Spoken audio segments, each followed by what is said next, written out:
நல்ல பிதாவே, நன்றியோடு நாங்களுமே துதிக்கிறோம், மை ஸ்தோத்திரித்து மையப்படுத்துகிறோம். நேசகுமார் நின்றும் பாராமல் எங்களுக்காக ஒப்பு கொடுத்து மட்டும் நீர் எங்களை ஜீவனோடு பாதுகாத்திருக்கிறதுக்காக நன்றி. குமாரனையே நீர் எங்களுக்காக தந்தவர், அவரோடு கூட மற்ற எல்லாவற்றையும் அருளாதிருப்பது எப்படி என்ற அந்த வார்த்தையின்படி இம்மட்டும் செய்தெல்லாம் நன்மையில் நினைக்கிறோம். கடந்து வந்த பாதைகளை நாங்கள் திரும்பி பார்க்கிறோம். அற்புதமாய் அதிசயமாய் எங்களை பாவங்களோட கழுவி சுத்திகரித்து பரிசுத்தமாக்கி நீதிமான் என்ற வரிசையில் எங்களை வைத்திருக்கிறதுக்காக நீர் எங்களை நம்பி தந்திருக்கிற அவைக்குரிய ஆசீர்வாதங்களுக்காக நாங்கள் நன்றி நன்றி நன்றி என்று துதிக்கிறோம், ஸ்தோத்திரிக்கிறோம். ஐக்கியத்தை கொடுத்து ஊழியத்தை தந்து சபையை தந்து ஆத்துமாக்களை தந்து எங்களை ஒவ்வொருவரையும் நீர் போஷித்து சபையை போஷித்து காப்பாறுகின்ற வார்த்தையின்படி நீர் நடத்துறதுக்காக நன்றி செலுத்துகிறோம். மெய்யாகவே நீ மரித்து அடக்கம் பண்ணப்பட்டு உயிரோடு எழுந்த தேவன். மரித்தேன் ஆனால் சதா காலங்களிலும் உயிரோடு இருக்கிறேன் என்ற அந்த வார்த்தையின்படி எங்கள் மத்தியிலே நீர் உலாவிக் கொண்டிருக்கிறதுக்காக ஸ்தோத்திரம். ஜீவன் எல்லோருடைய தேசத்திலே நன்மையை காண்பேன் என்று விசுவாசித்திருந்தால் நாங்கள் கெட்டு போயிருப்போம் என்றாலும் நீர் எங்களுக்கு ஜீவனை கொடுத்து மட்டும் நடத்துறதுக்காக துதிக்கிறோம். இந்த நாளின் ஆண்டவரே, இந்த ரெசரக்ஷன் டேயில் எல்லா தேவ ஜனங்களுக்குள்ளேயும் ஒரு உயிர்ப்பிக்கிற வல்லமையை பரிசுத்தாவின் வல்லமையை கட்டளிடுவீராக நினச்சி நான் ஜெபிக்கிறோம். உடந்து போன எலும்புகளை உயிரடைய செய்த எங்கள் ஆண்டவர், ஆம் கர்த்தாவே, சாவுக்கு எதுவான எங்கள் சரீரங்களை உயிர்ப்பிக்கக்கூடிய பரிசுத்த ஆவியானுடைய ஆளுகைக்குள்ளே முழுதுமாக எங்களை அர்ப்பணிக்கிறோம், ஒப்பு கொடுக்கிறோம். பரிசுத்தமுள்ள ஆவியின்படி நீர் உயிரோடு எழுந்தது போல பரிசுத்தமுள்ள ஒரு வாழ்க்கை வாழ்ந்து நாங்கள் உண்மை சந்திக்க ஆயத்தப்படுத்தோம். இதனால் ஆராதனை முழுவதுமாக நம்முடைய கருத்தில் ஒப்படைக்கிறோம். துதியும் கண்ணும் உமக்கே செலுத்துகிறோம். இயேசுவின் மூலம் வேண்டிக்கிறோம் பிதாவே, ஆமென், ஆமென். அல்லேலூயா. எனக்காக ஜீவன் விட்டவரே, என்னோடு இருக்க எழுந்தவரே என்ற பாடலை நாம் பாடி கர்த்தரை மகிமைப்படுத்துவோம்.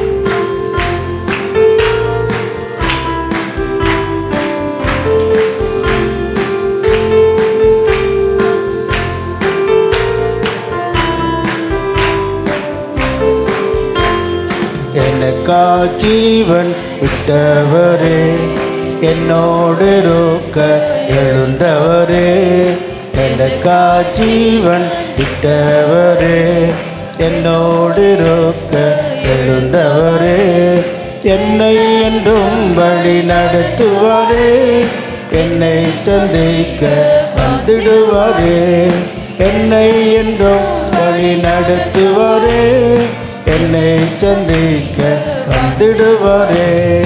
ஏசு போதுமே போதுமே, ஏசு போதுமே போதுமே, இந்த நாளிலுமே நிலையிலுமே இந்த வாழ்வினிலே ஏசு போதுமே.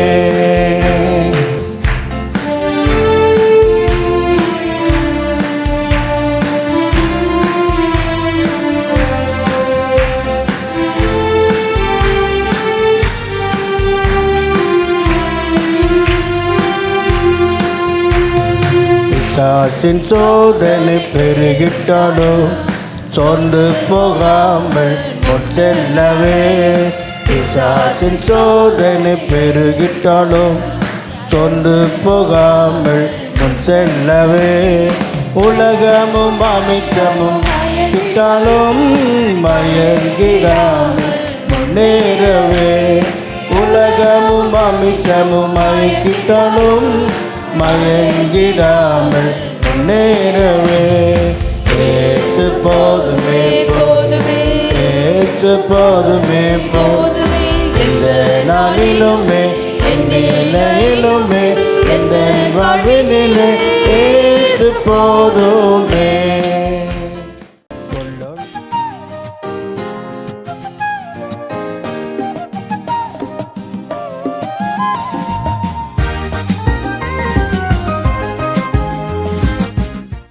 ஆண்டுடைய பரிசுத்த நாமத்திற்கு மகிமை உண்டாவதாக. அப்போஸ்தலருடைய நடவடிக்கைகள் 4ஆம் அதிகாரம் 33ஆம் வசனத்தை நாம் வாசி கேட்போம். அப்போஸ்தலர் நடபடிகள் 4ஆம் அதிகாரம் 33ஆம் வசனத்தை நாம் வாசி கேட்போம். கர்த்தராகிய இயேசுவின் உயிர்த்தெழுதலை குறித்து அப்போஸ்தலர்கள் மிகுந்த பலமாய் சாட்சி கொடுத்தார்கள். அவர்கள் எல்லார் மேலும் பூரண கிருபை உண்டாயிருந்தது. ஹல்லேலூயா, ஹல்லேலூயா.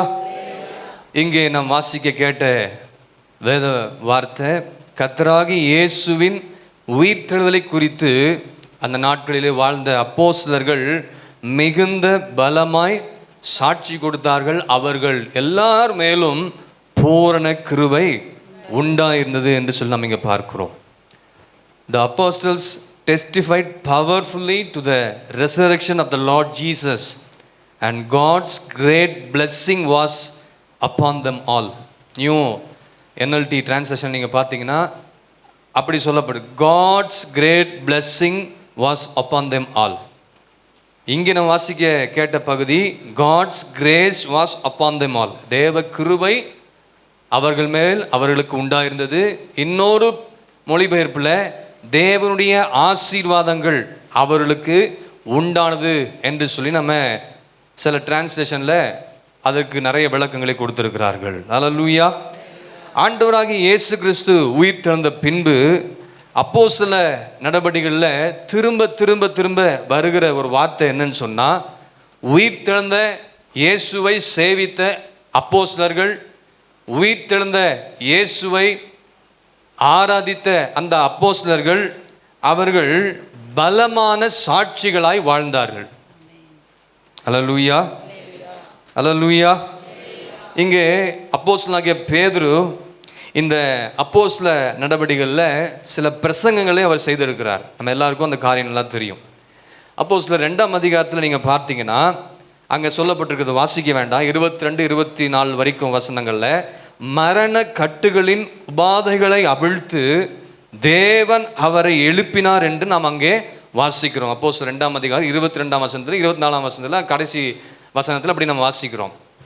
அப்போஸ்தலர் 3ஆம் அதிகாரத்தில் நீங்கள் பார்த்தீங்கன்னா தேவன் அவரை எழுப்பினார், அதற்கு நாங்கள் சாட்சிகளாய் இருக்கிறோம் என்று சொன்னார்கள். எங்கே வாசிக்கிறோம்? 3ஆம் அதிகாரம் அப்போஸ்தலரில் அங்கே 14-15 வசனங்கள் நீங்கள் பார்த்தீங்கன்னா, ஜீவாதிபதியை கொலை செய்தீர்கள், அவரை தேவன் மரித்தோரிலிருந்து எழுப்பினார், அதற்கு நாங்கள் சாட்சிகளாக இருக்கிறோம். பேதுரு அப்போஸ்தலன் சொல்கிறாரு, நீங்கள் தான் என்ன செஞ்சீங்க? அவரை இயேசுவை கொலை செய்தீங்க.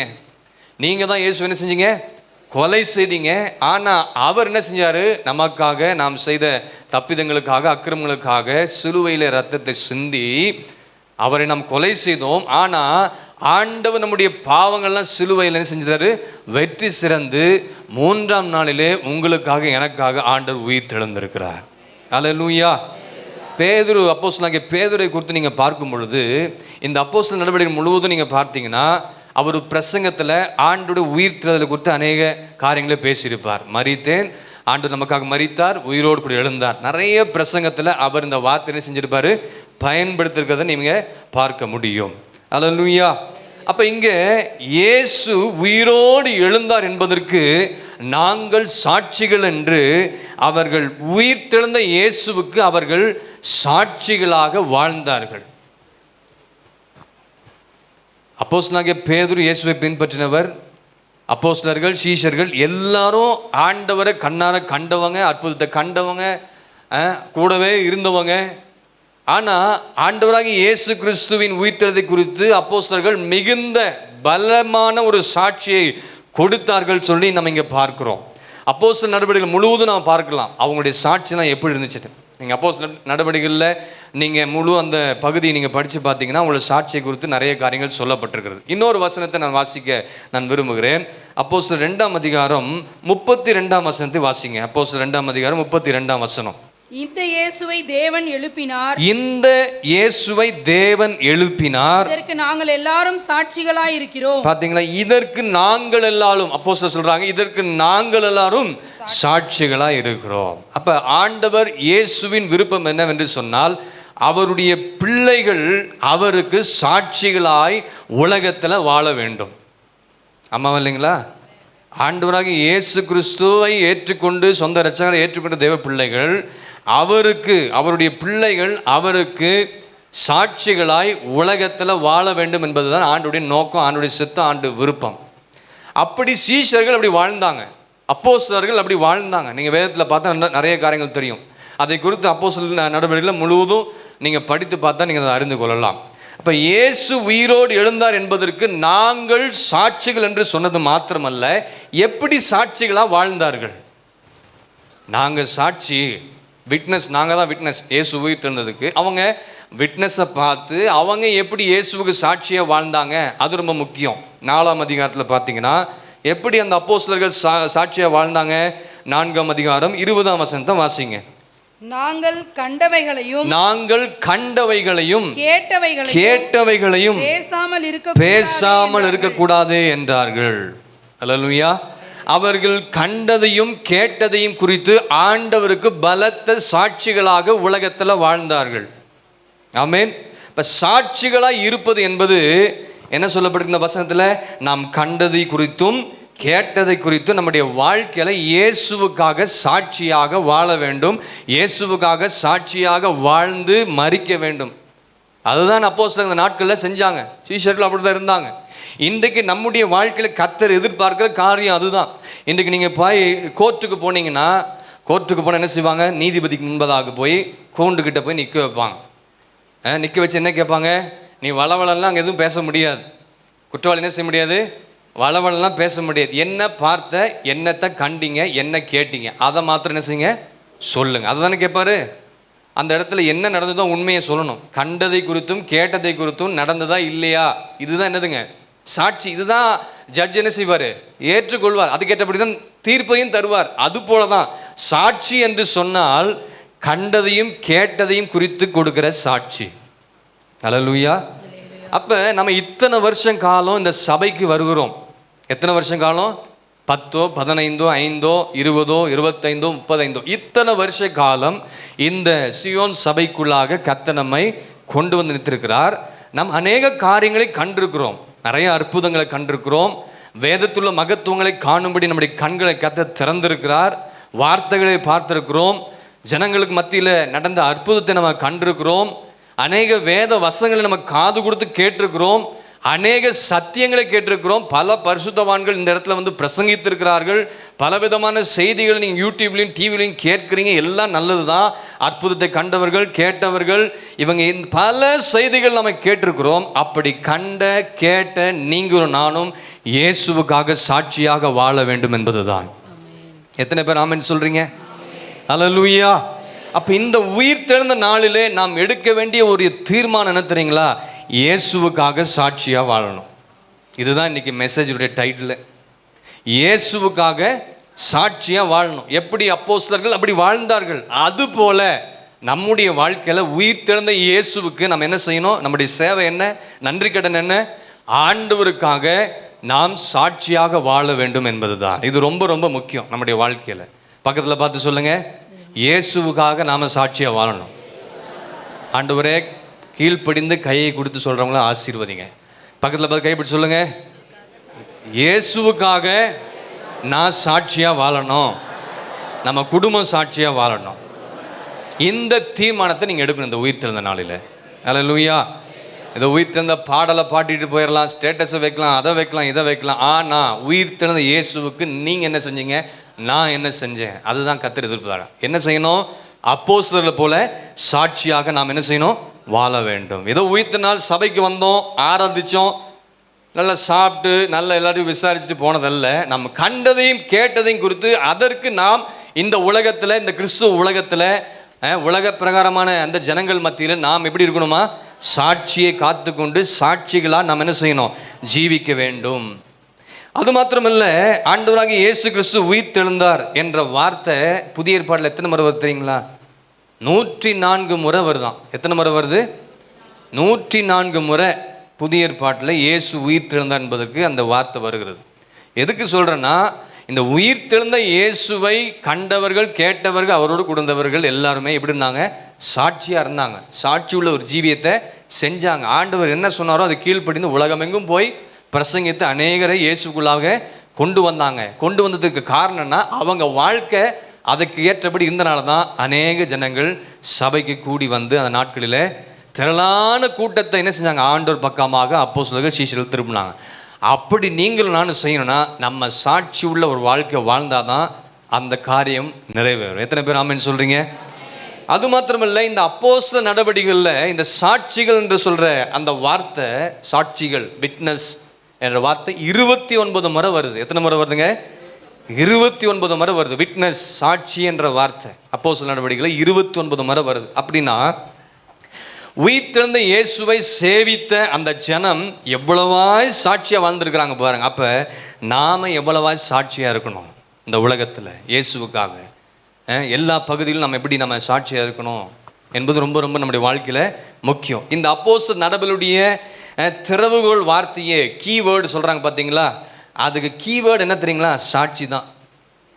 திறவுகோல் வார்த்தை கீவேர்டு சாட்சி தான்.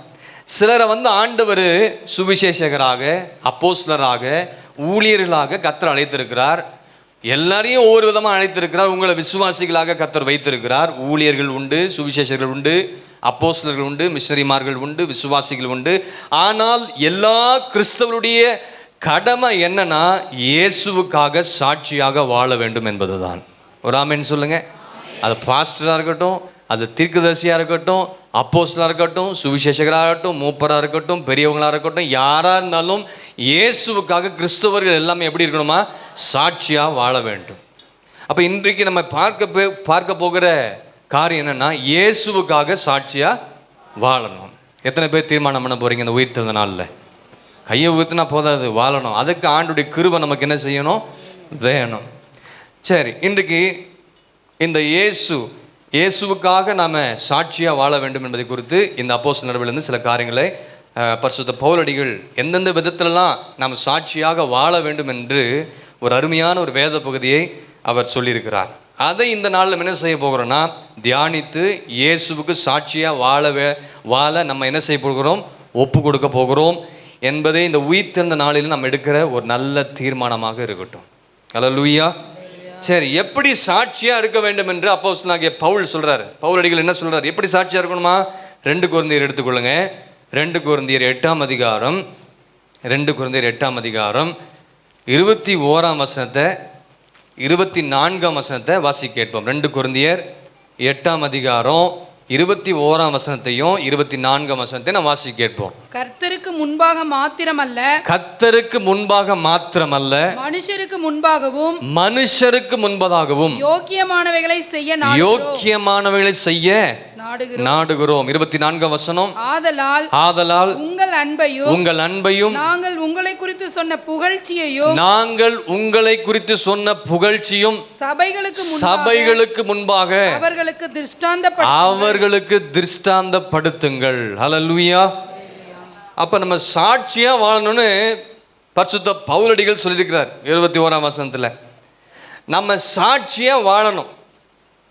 ஒரு ஊழியக்காரரு அப்பதான் ஊழியத்துக்கு வரார். இன்னும் அவர் பாஸ்டர்னு அவருக்கு அந்த ஆர்டினேஷன் கொடுக்கல, பிரதராக தான் இருக்கார். அவர் ஒரு நாள் என்ன பண்ணார்னா, அவர் எப்பவுமே இயேசுதான் மெய்யான தேவன் அப்படின்னு சொல்லி ஒரு ரவுண்டாக ஒரு பேட்ச் இங்கே குத்திருப்பாராம். சில இடத்துல பார்த்து லெட் காட் பி மேக்னிஃபைடு. திருச்சிலெலாம் பார்த்தீங்கன்னா நான் படிக்கும் போது சிலர்லாம் பார்ப்பேன் எங்கள் காலேஜில் லெட் காட் பி மேக்னிஃபைடு அப்படின்னு பேட்ச் கொடுத்துருப்பாங்க. அதுபோல் இந்த ஒரு பிரதரு இயேசுதான் மெய்யான தேவன் சொல்லி ஒரு பேட்ச் குத்திட்டு அவர் ஒரு நாள் திடீர்னு என்ன செஞ்சாராம், சபைக்கு போகிறார், ஆராதனைக்கு போகிறார். ஆராதனைக்கு போகும்போது பஸ்ஸில் ஏறுறார். கையில் ஒரு பேக், பைபிள் பேக் மாதிரி நல்ல ஒயிட் அண்ட் ஒயிட்டில் அவர் சொன்ன சாட்சி பைபிளில் அவர் தூக்கிட்டு கூட்டத்தில் பஸ்ஸில் ஏறிட்டு பயங்கர கூட்டமாக இருக்குது. கூட்டத்தில் ஜனங்கள்லாம் இறங்கி கொண்டிருக்கிறாங்க. அப்போ தெரியாமல் ஒரு தேவனை அறியாத ரட்சிக்கப்படாத ஒரு வயதானவர் அவர் தெரியாமல் காலை மிதிச்சிட்டார். யார் காலை? இந்த கிறிஸ்துவருடைய காலை, இந்த பிரதருடைய காலை நல்லா மெரிச்சிட்டார். மிதிச்ச உடனே இவர் தகாத வார்த்தையில திட்டினார். யாருங்க?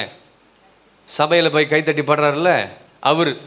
மோசமான வார்த்தையில் நல்லா திட்டி தீர்த்துட்டு இவரும் இறங்குறாரு. பின்னாடி 2 பேரும் ஒரே பஸ் ஸ்டாப்பில் 2 பேரும் இறங்குறாங்க. இறங்கி திட்டிகிட்டே இந்த பிரதர் இறங்குறாரு. இவர் அந்த கொஞ்சம் அவரோட கொஞ்சம் வயதான மூத்தவர் அப்படியே இறங்கி பார்த்துட்டு வர்றாரு. பஸ்ஸு கடந்த உடனே இவர் மிதிச்சிட்டாரு, திட்டிகிட்டே போக வேண்டியது தானே. இவர் பாட்டு பேசிட்டே இருந்தாராம். அந்த எதிர்த்தா இருக்கிற ஆள் அந்த சகோதரன் பார்த்துட்டு இப்படியே பார்த்துட்டு இருந்தாராம். இப்படி பார்த்து இப்படி கீழெல்லாம் பார்த்தார். இந்த பேட்ஜுக்கும் உனக்கும் ஏதாவது சம்மந்தம் இருக்குதா? என்னதுங்க?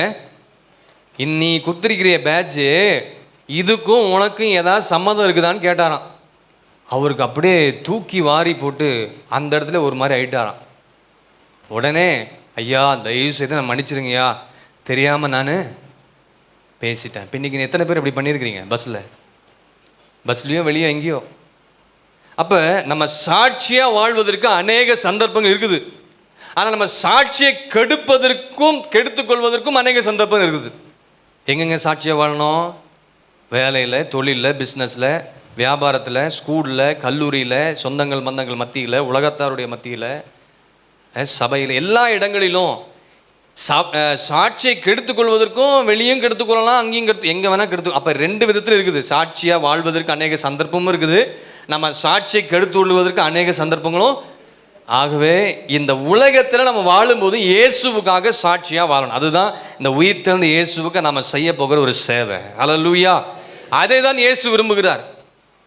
பைபிளை தூக்கிட்டு போகிறதோ வெள்ளை ட்ரெஸ்ஸை போடுறதுனாலையோ நம்ம பரலோகத்துக்கு போக முடியாது. சாட்சி உள்ள ஒரு ஜீவி இருந்தால் தான், சாட்சி உள்ள ஒரு வாழ்க்கையை வாழ்ந்தால் தான்.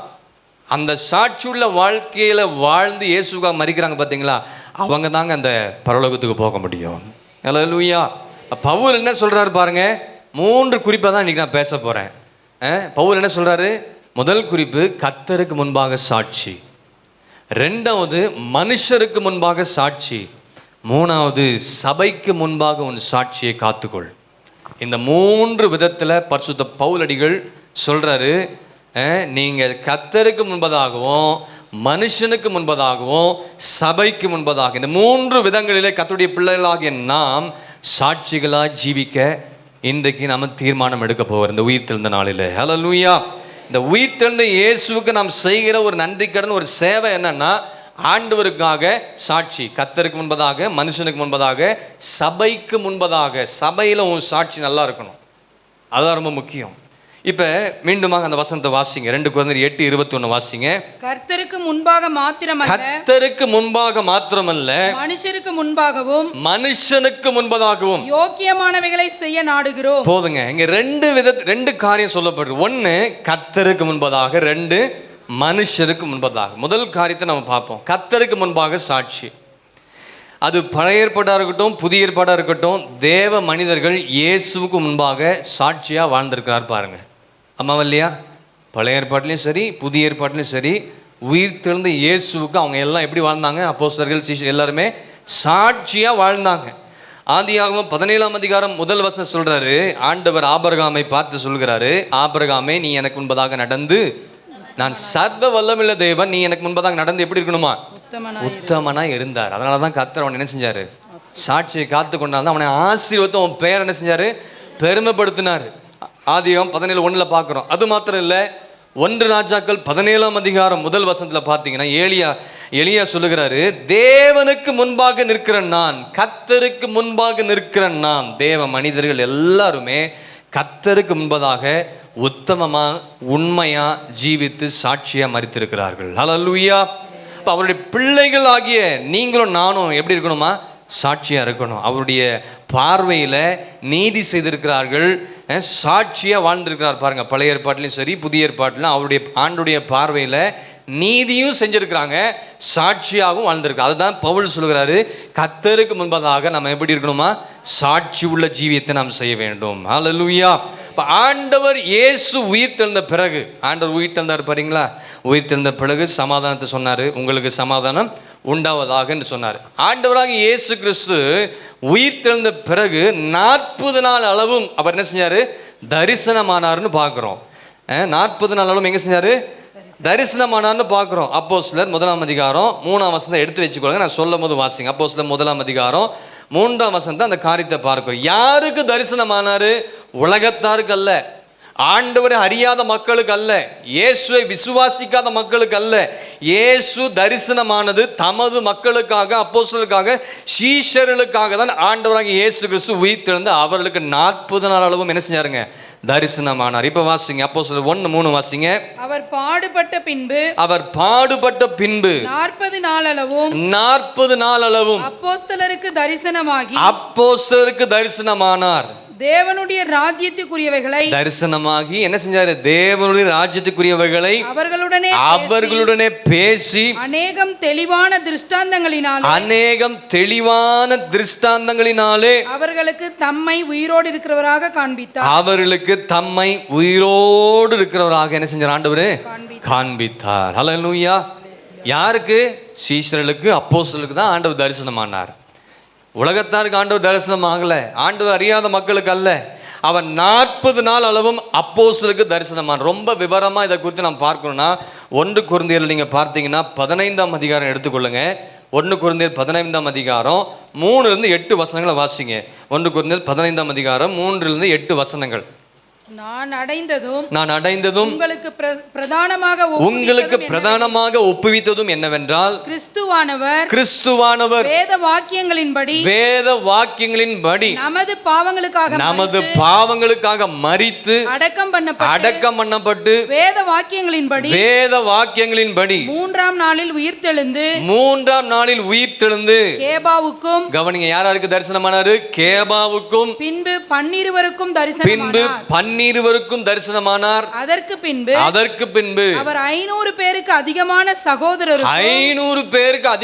சகோதரருக்கும் ஒரே வேளையில் தரிசனமானார். அவர்கள் அநேகர் இந்நாள் வரைக்கும் இருக்கிறார்கள். சிலர் மாத்திரம் நித்திரை அடைந்தார்கள். பின்பு யாக்கோபுக்கு, அதன் பின்பு யாருக்கு? அப்போஸ்தலர் எல்லாருக்கும் தரிசனமானார். எல்லாருக்கும் பின்பு அகால பிறவி போன்ற எனக்கும் தரிசனமானார். ஹல்லேலூயா. இப்ப பாருங்க, யாருக்கெல்லாம் கர்த்தர் தரிசனமானான்னு சொல்லி இந்த 1 கொரிந்தியர் 15ஆம் அதிகாரம் 3ஆம் வசனம் 8ஆம் வசனம் வரைக்கும் யாருக்கெல்லாம் தரிசனம் ரொம்ப விவரமா இங்க சொல்லப்பட்டிருக்கு. கேபாவுக்கு தரிசனமானார், 12 தரிசனமானார், 500 பேருக்கு அதிகமான, ஆமா, யாக்கோபுக்கு, அதன் பின்பு அப்போஸ்தலருக்கு தரிசனமானார். பின்பு அகால பிறவி போன்ற எனக்கும் ஆண்டவர் என்ன செஞ்சார்? உயிர்த்தெழுந்த ஆண்டவர் தரிசனமானார். ஹல்லேலூயா. அந்த 40 நாள் அளவும் தம்முடைய பிள்ளைகளுக்கு, தம்முடைய சீஷர்களுக்கு ஆண்டவர் தரிசனமானார். ஏன்? எதற்காக தரிசனமானார்? தம்முடைய பிள்ளைகளுக்கு, அப்போஸ்தலருக்கு, கேபாவுக்கு, சீஷர்களுக்கு ஏன் தரிசனமானார்னா, உயிர்த்தெழுந்த இயேசுவை தரிசித்த இந்த மக்கள் தான் உலகத்திலும் சாட்சியாய் ஜீவித்து இயேசுவை வெளிப்படுத்த வேண்டும். ஹல்லேலூயா. ஹல்லேலூயா. இதுதான் ரொம்ப முக்கியம். எதுக்காக கர்த்தர் நமக்கு உயிர்த்தெழுந்தார்?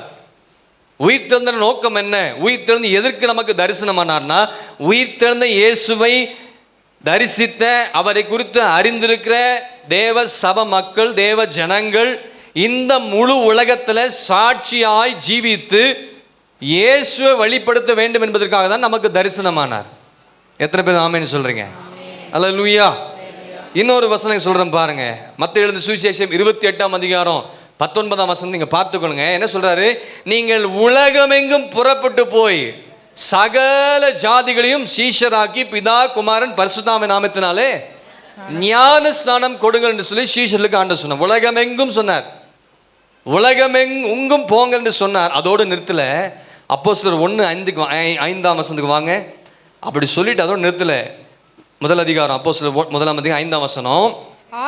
ஆகையால் நீங்கள் எருசலேமை விட்டு போகாம என்னிடத்தில் கேள்விப்பட்ட பிதாவின் வாக்குத்தத்தம் நிறைவேற, பிதாவினுடைய வாக்குத்தத்தங்கள் நிறைவேற காத்திருங்கள் என்று கட்டளையிட்டார். ஹல்லேலூயா.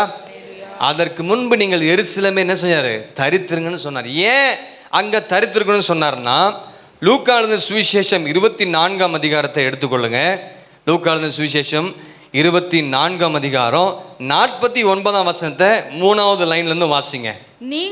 நீங்களோ உன்னத உன்னதத்திலிருந்து வரும் பலனால் தரிப்பிக்கப்படும் வரைக்கும் எருசலேம் நகரத்திலே நீங்க இருங்கன்னு சொல்லிட்டாரு அவங்களுக்கு. அம்மா இல்லைங்களா? நீங்க எருசலேமிலே நீங்க தரித்திருங்க. எதற்காக? உன்னதத்திலிருந்து வருகிற பலத்தினால் தரிப்பிக்கப்படும் வரைக்கும் எருசலேமில் நீங்க இருங்க. எதற்காக தரித்திருந்தாங்க தெரியுங்களா? உன்னதத்திலிருந்து வருகிற பரிசுத்தாவின் அபிஷேகத்தை பெறுவதற்காக, பெற்றுக்கொள்வதற்காக அங்கே எருசலேமில் என்ன செஞ்சாங்க? தரித்திருந்தார்கள். தரித்திருந்த நாட்களிலே அப்போஸ்தலர் 2ஆம் அதிகாரத்தில் நீங்க பார்த்தீங்கன்னா, பெந்தேகோஸ் நாள் என்ன நாள் வந்தபோது அவர்கள் எல்லாரும் ஒருமனப்பட்டு ஓரிடத்துல வந்தார்கள். ஒரு பலத்த காற்றடிக்க ஒரு முழக்கம் உண்டானது. வானத்திலிருந்து சடுதியாக ஒரு முழக்கம் உண்டாகி அவர் உட்கார்ந்த வீடு முழுவதும் நிரப்பிற்று. அவர்கள் எல்லார் மேலும் 4ஆம் வசனத்துல பரிசுத்தாவினால் நிரப்பப்பட்டு ஆவியானவர் தங்களுக்கு தந்திரன வரத்தின்படி வெவ்வேறு பாஷைகளை பேச தொடங்கினார். எதற்காக காத்திருந்தாங்க? எருசலேமை காத்திருக்க சொன்னார் ஆண்டவர். அபிஷேகத்தை பெற்றுக்கொள்ள. இன்னைக்கு அபிஷேகத்தை பெற்றுக்கொண்டாதான் இந்த கிறிஸ்துவ உலகத்துல சாட்சியா வாழ முடியும், சாட்சியா ஜீவிக்க முடியும். அப்படி அபிஷேகம் பெற்றவர்கள் உலகத்தின் கடைசி பரியந்தம் இந்த அப்போஸ்தலர்கள் சீஷர்கள் இயேசுவுக்காக சாட்சியா வாழ்ந்தார்கள். ஹல்லேலூயா. அதற்காக தான் பரிசுத்தாவின் அபிஷேகத்தை பெற்றுக்கொள்ளணும்.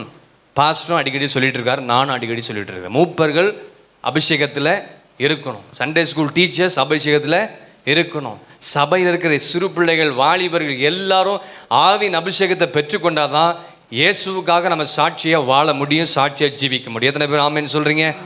ஏன்னா அப்பா சொன்னார், யாரெல்லாம் அபிஷேகம் பெற்றாங்கன்னே தெரியல, அவங்களாம் பேச வைக்கணும்னு சொல்கிறாங்க. உண்மையாக தெரில. முப்பரெல்லாம் சிலர்லாம் அபிஷேகம் பெற்றுக்காங்கன்னு தெரில.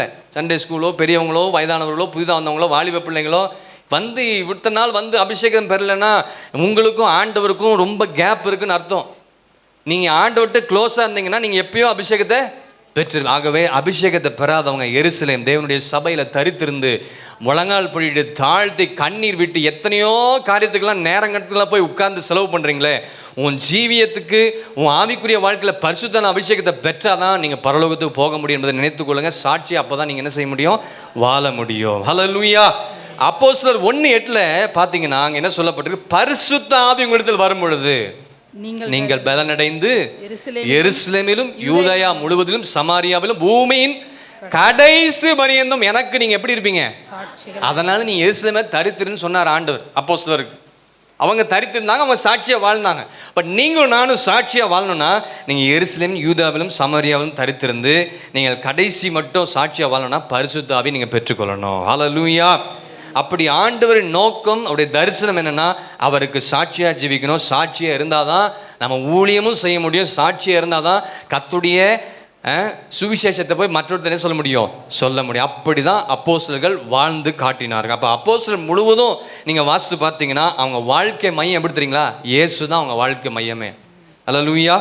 5ஆம் அதிகாரம் 32ஆம் வசனத்தை நீங்க பார்த்தீங்கன்னா 5ஆம் அதிகாரம் 32ஆம் வசனத்தை நீங்க பார்க்கும் பொழுது இந்த சங்கதிகளை குறித்து நாங்கள் அவருக்கு சாட்சிகளாய் இருக்கிறோம். இதெல்லாம் பார்த்து இந்த காரியங்களை அறிந்து கொண்டு இயேசுவுக்கு இவங்க எப்படி இருக்கிறாங்க? சாட்சிகளா இருக்க. ஆண்டவருக்கு அவர்கள் சாட்சியா இருந்தார்கள். அவங்க வாழ்க்கையின் மையமே அவங்க சாட்சியா இருப்பதுக்கு காரணம்னா அவங்க வாழ்க்கையின் மையம் யாருன்னா ஆண்டவராகிய இயேசு கிறிஸ்து. ஹல்லேலூயா. அது மாத்திரம் இல்லை, நீங்க இந்த வசனத்தில் நீங்க குறித்து வைத்துக்கொள்ளுங்க, வாசிக்க வேண்டாம், நேரம் இல்லை. அப்போஸ்தலர் 3:15 பார்த்தீங்கன்னா அவங்க பிரசங்கத்தின் மையமே இயேசு தான். அவங்க பிரசங்கத்தின் மையம் என்ன?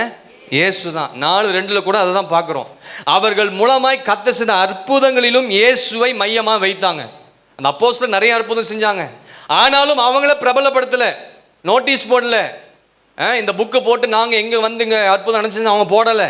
இயேசுவை பிரபலப்படுத்தினார்கள். யாருங்க?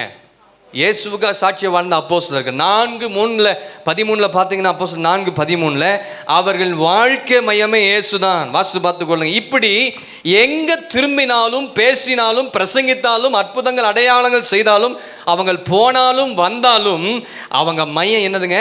இயேசு தான். எல்லாவற்றிலும் அப்போஸ்தலர் சீஷர்கள் இயேசுவை மையமாக வைத்த, எங்க போனாலும் எங்க வந்தாலும் எதை செஞ்சாலும் இயேசு இயேசு இயேசு இயேசுவை மையம் வைத்து வாழ்ந்தபடிதான் இயேசுவுக்கு அவர்கள் சாட்சிகளாக இருந்தாங்க. ஹல்லேலூயா. அதான் சொல்லப்பட்ட மாசி கேட்டு இந்த சங்கதிகளை குறித்து நாங்கள் அவருக்கு சாட்சிகளாய் இருக்கு. அதுதாங்க பவுல் சொல்றாரு, கர்த்தருக்கு முன்பதாக சாட்சியாய் நீங்க இருக்கணும். உயிர்த்தெழுந்த ஆண்டவரை சேவிக்கிற தேவ ஜனம், ஆராதிக்கிற தேவ பிள்ளைகள் உண்மையான ஒரு உயிர்த்தெழுந்தல நீங்க கொண்டாடணும்னா நீங்க இந்த செய்தியை நல்லா கவனிக்கணும். ஆமாம், உண்மையான உயிர்த்தனால நீங்க மகிழ்ச்சியோடு கொண்டு இந்த செய்தியை அப்போஸ்தலருடைய வாழ்க்கையை பாருங்க. அவங்க வாழ்க்கை, அவர்கள் தினந்தோறும் சாட்சிகளாக இருந்தாங்க. ஏதோ மாதத்துக்கு ஒரு முறை அல்ல, ரட்சிக்கப்பட்ட புதுசில் அல்ல, வருஷத்துக்கு ஒரு விஷயம் இல்லை, ஈஸ்டருக்கு ஈஸ்டர் அல்ல, குட் ஃப்ரைடேக்கு அல்ல, கிறிஸ்மஸ்க்கு அல்ல, அது உயிர்த்த நாளுக்கு அல்ல, தினந்தோறும் கண்டதையும் கேட்டதையும் தங்களுடைய வாழ்க்கையை அபியாசப்படுத்தி இயேசுவுக்கு சாட்சியாக வாழ்ந்தார். அதை தான் நீங்கள் செய்யணும் இந்த உயிர்த்த நாள். அதுதான் ஆண்டவர் உங்கள்கிட்ட எதிர்பார்க்குறாரு. அல்லேலூயா. சில வசனத்தை குறித்து வைத்துக் கொள்ளுங்க. அப்போஸ்தலர் 4:26 பார்த்தீங்கன்னா, அனுதினமும் அவர்கள் ஆலயத்துக்கு கூடி வந்து சாட்சிகளாக இருந்தாங்க. அந்த அதிகாரம் முழுவதும் நீங்கள் வீட்டில் வாசிப்பா. அனுதினமும் ஆலயத்துக்கு கூடி வந்து, நீ சபைக்கு வந்தால் உன் வாழ்க்கையில் சாட்சியாக நீங்கள் இருப்பீங்க. சபைக்கு முக்கியப்படுத்தாத விசுவாசியை கர்த்தர் வந்து எப்படி வச்சிருக்கிறா எனக்கு தெரில. அது மாத்திரமா, அப்போஸ்தலர் 6:1 பார்த்தீங்கன்னா, தினந்தோறும் அன்றாடம் அவர்கள் ஒருவரை ஒருவர் விசாரித்து அதில் சாட்சியாக இருந்தாங்க. இங்கே எப்படின்னா, நம்ம சபையிலையும் சரி, வெளியே குறிப்பிட்ட நபர்கிட்ட மட்டும் பேசிட்டு போகிறீங்க, விசாரிச்சுட்டு போகிறீங்க. மற்றவங்களாம் யார்? மற்றவங்க விரோதிங்களா? இங்கேயே அவங்களாம் அன்பாக இருக்க முடியல, அப்போ எப்படி ஆண்டோட்ட அன்பாக இருக்கிறீங்கன்னு தெரியல. அதிலலாம் அவங்க சாட்சியாக இருந்தாங்க அப்போஸ்தலர்கள். அப்போஸ்தலர் 2:47 பார்த்தீங்கன்னா, அவர்கள் அனுதினமும் ஆத்தும ஆதாயம் செய்வதில் சாட்சியாக இருந்தாங்க கர்த்தருக்கு முன்பதாக. அப்போஸ்தலர் 17:11 வாசிங்க பார்க்கலாம். அப்போஸ்தலர் 17:11 தினந்தோறும் மக்கதோனியா அந்த சபையில் தினந்தோறும் என்ன செஞ்சாங்க? வேதத்தை ஆராய்ந்து பார்க்கிறதுல வல்லவராக இருந்தாங்க. அப்போஸ்தலர் 17:11 பட்டணத்தில் மனோவாஞ்சையாக வசனத்தை ஏற்றுக்கொண்டு காரியங்கள் இப்படி இருக்கிறதா என்று தினந்தோறும் வேத வாக்கியங்களை ஆராய்ந்து பார்த்ததினால தெசலோனிக்கேயில் உள்ளவர்களை பார்க்கிலும் நற்குணசாலிகளா இருந்தாங்க, சாட்சியா இருந்தாங்க. அவங்க எல்லாருமே விட்னஸா இருந்தாங்க கர்த்தருக்கு முன்பதாக.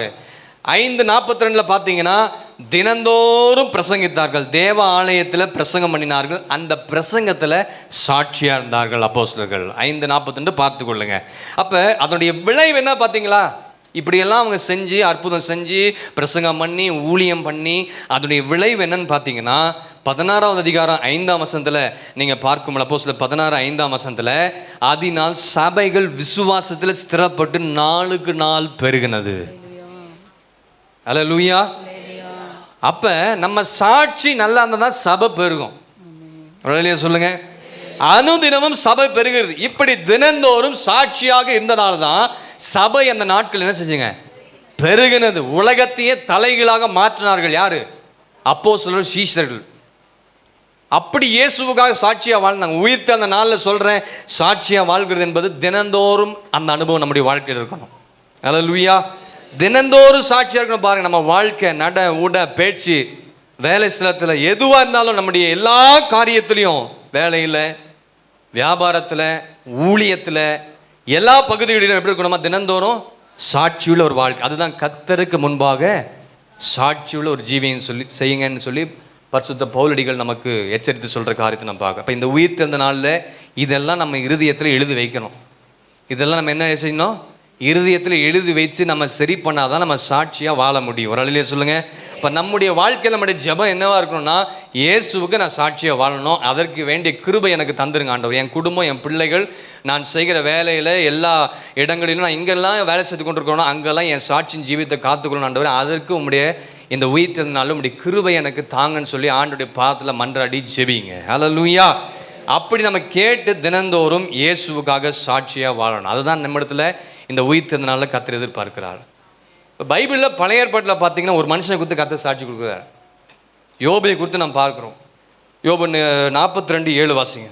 யோபு 42:7. பொறுமையாக இருங்க, ஆண்டவர் நம்மோடு கூட பேசி கொண்டிருக்கிறார். 42:7. இந்த வார்த்தைகளை யோபோடே பேசின பின் கர்த்தர் இந்த வார்த்தைகளை யோபோடே பேசின பின் கர்த்தர் தேமானியனான எலிப்பாசை நோக்கி உன்மேலும் உன் இரண்டு சிநேகிதர் உன் இரண்டு சிநேகிதர்கள் மேலும் எனக்கு கோபம் மூளுகிறது. ஆண்டவருக்கு கோபம், எனக்கு கோபம் மூளுகிறது.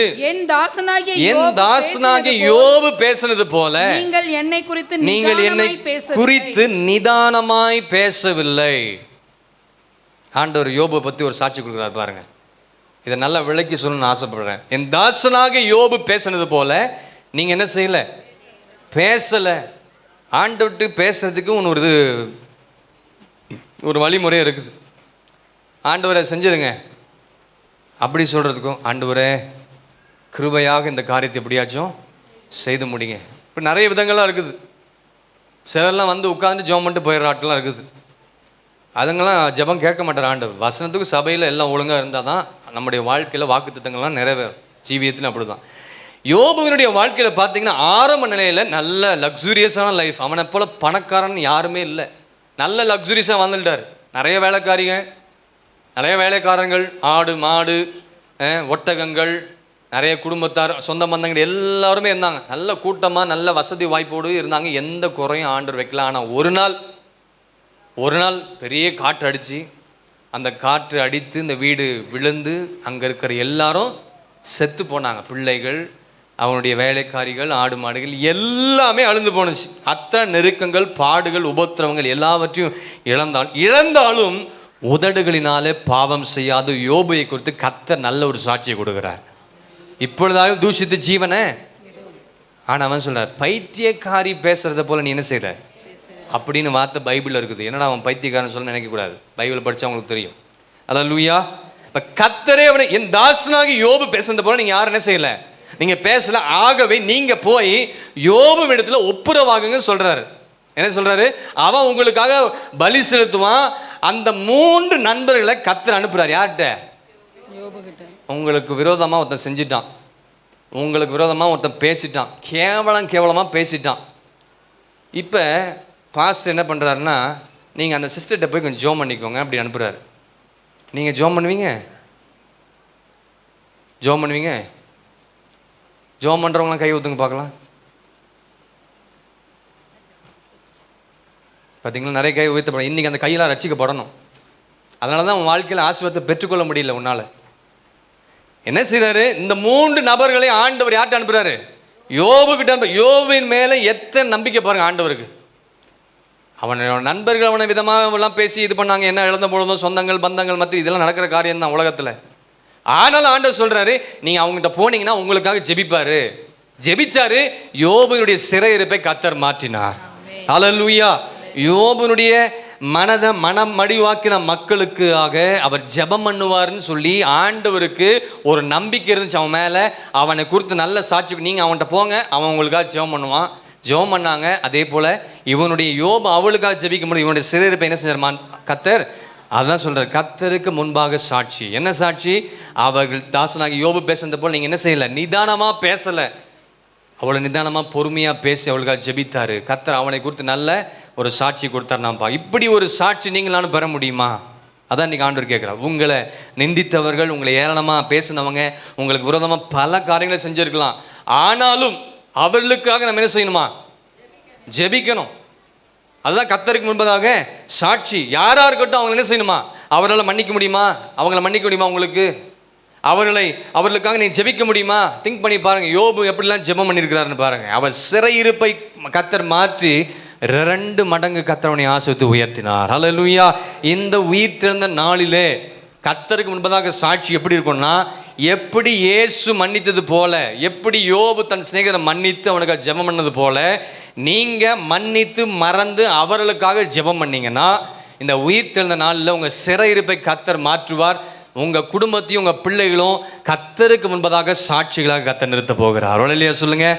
அதுதான் ஒரு உண்மையான சாட்சி உள்ள ஒரு ஜீவன். அதை தான் இயேசு எதிர்பார்க்க. இந்த ரிசரக்ஷன் டேல எத்தனை பேர் அந்த காரியத்தை செய்ய விரும்புகிறீங்க? எத்தனை பேர் தீர்மானம் பண்ண போகிறீங்க? அல்லேலூயா. இப்போ உயிர்த்தெழுந்த இயேசுவை நம்ம உண்மையாக சேவிப்பது என்பது அவருக்காக உண்மையாக வாழ்வது, சாட்சியாக வாழ்வது. அப்படி அப்போஸ்தலர்கள் வாழ்ந்தார்கள். நம்முடைய வாழ்க்கை அப்படி மாறணும் என்பதுதான் ஆண்டவர் இந்த நாளில் உங்களோட கூட பேசின வார்த்தைகள். அல்லேலூயா. இப்போ கர்த்தருக்கு முன்பாக எப்படி இருக்கணுங்க? சாட்சியை காத்துக்கணும். ரெண்டாவது பவுல் எழுதுகிறார், மனுஷருக்கு முன்பதாக. யாருக்கு முன்பதாக? 8:21 மீண்டுமா வாசிங்க. மனுஷருக்கு முன்பாகவும், மனுஷருக்கு முன்பதாகவும் யோக்கியமானவைகளை செய்ய நாடுங்க. நல்லதை செய்ய நாடுங்க. மனுஷருக்கு முன்பதாக சாட்சியை காத்துக்கணும். பவுல் சொல்றாரு, மனுஷருக்கு முன்பதாக. தர்ம பணத்தை குறித்து பவுல் இங்க பேசியிருந்தாலும், அந்த வார்த்தை அவர் அங்க சொல்லியிருந்தாலும், நம்முடைய அனுதின வாழ்க்கையில என்ன செய்யணுமா? எல்லா விதங்களிலும், அது பணமா இருக்கட்டும், வேலையா இருக்கட்டும், வியாபாரமாக இருக்கட்டும், ஊழியமாக இருக்கட்டும், குடும்பமாக இருக்கட்டும், உறவுகளாக இருக்கட்டும், எல்லாவற்றிலும் எதுவாக இருந்தாலும் எல்லா விஷயத்திலும் நாம் கர்த்தருக்கு முன்பதாக மாத்திரமல்ல, மனுஷனுக்கு முன்பதாகவும் நாம் எப்படி இருக்கணுமா? சாட்சியாக இருக்க வேண்டும் என்று சொல்லி அப்போஸ்தலர் பவுல் சொல்கிறார். பேதுரு சொல்கிறார். அப்போ எல்லாருமே மனுஷருக்கு முன்பதாக எப்படி இருக்கணுமா? சாட்சியாக இருக்கணும். அல்லேலூயா. இங்கே சொல்லப்பட்டிருக்கிற வார்த்தை மனுஷருக்கு முன்பாக என்று சொன்னால் என்னங்க? இந்த மனுஷருக்கு முன்பதாக, மனுஷர் யாருன்னு கேட்டிங்கன்னா இயேசுவை அறியாத ஜனங்கள்.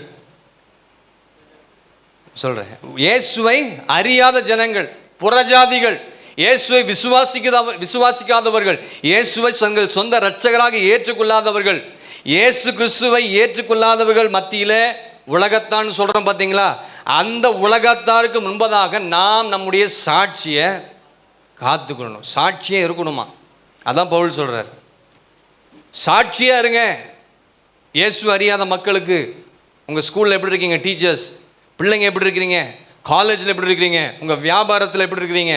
மற்ற உலகத்தோடைய பார்வையில் ஐடி ஃபீல்டில் எப்படி இருக்கிற?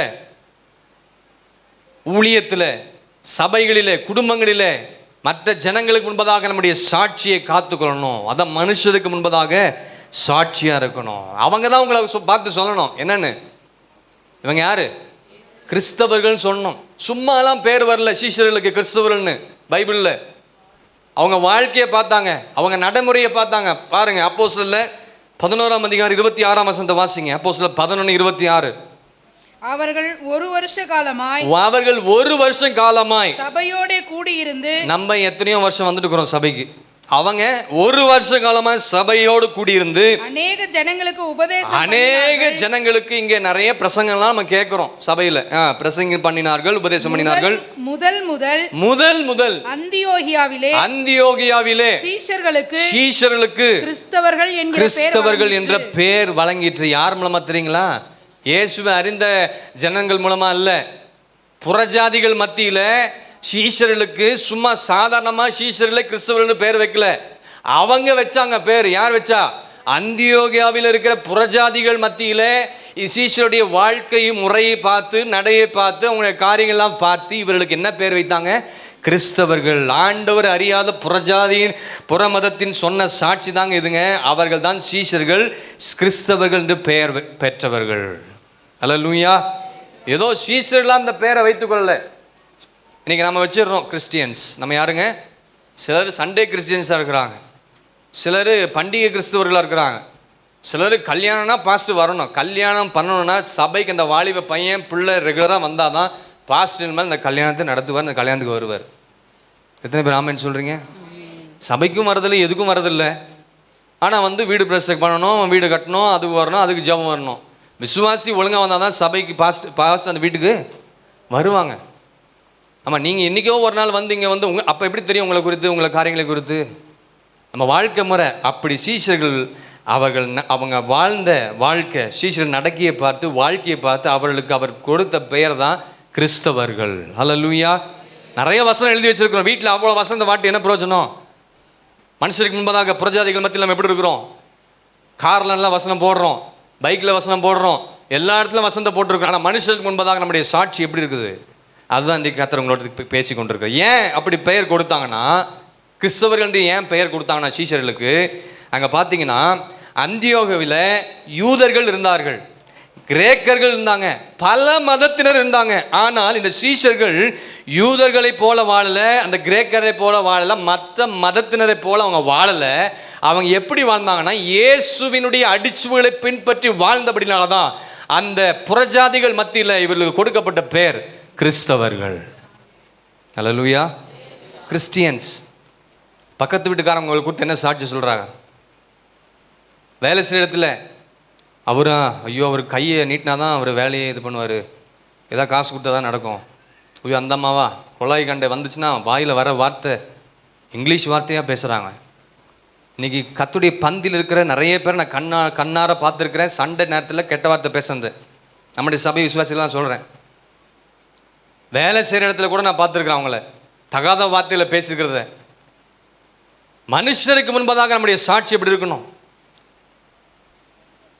இதெல்லாம் நம்ம கவனிக்கணும். அப்போ தான் கிறிஸ்துவர்களோட பெயர் வரும். அவரை போல பேசினாங்க, அவளை போல ஜெபித்தார்கள், நேர்மையாக இருந்தாங்க, நீதியாக இருந்தாங்க, உண்மையாக இருந்தாங்க, இரக்கமுள்ளவராக இருந்தாங்க.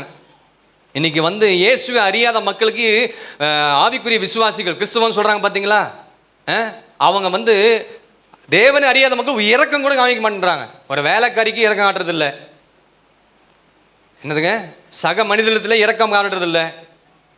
ஆனால் நம்ம என்ன செஞ்சுக்கிறோம்? கிறிஸ்டியன்ஸ். நம்ம யாருங்க? கிறிஸ்தவர்கள்.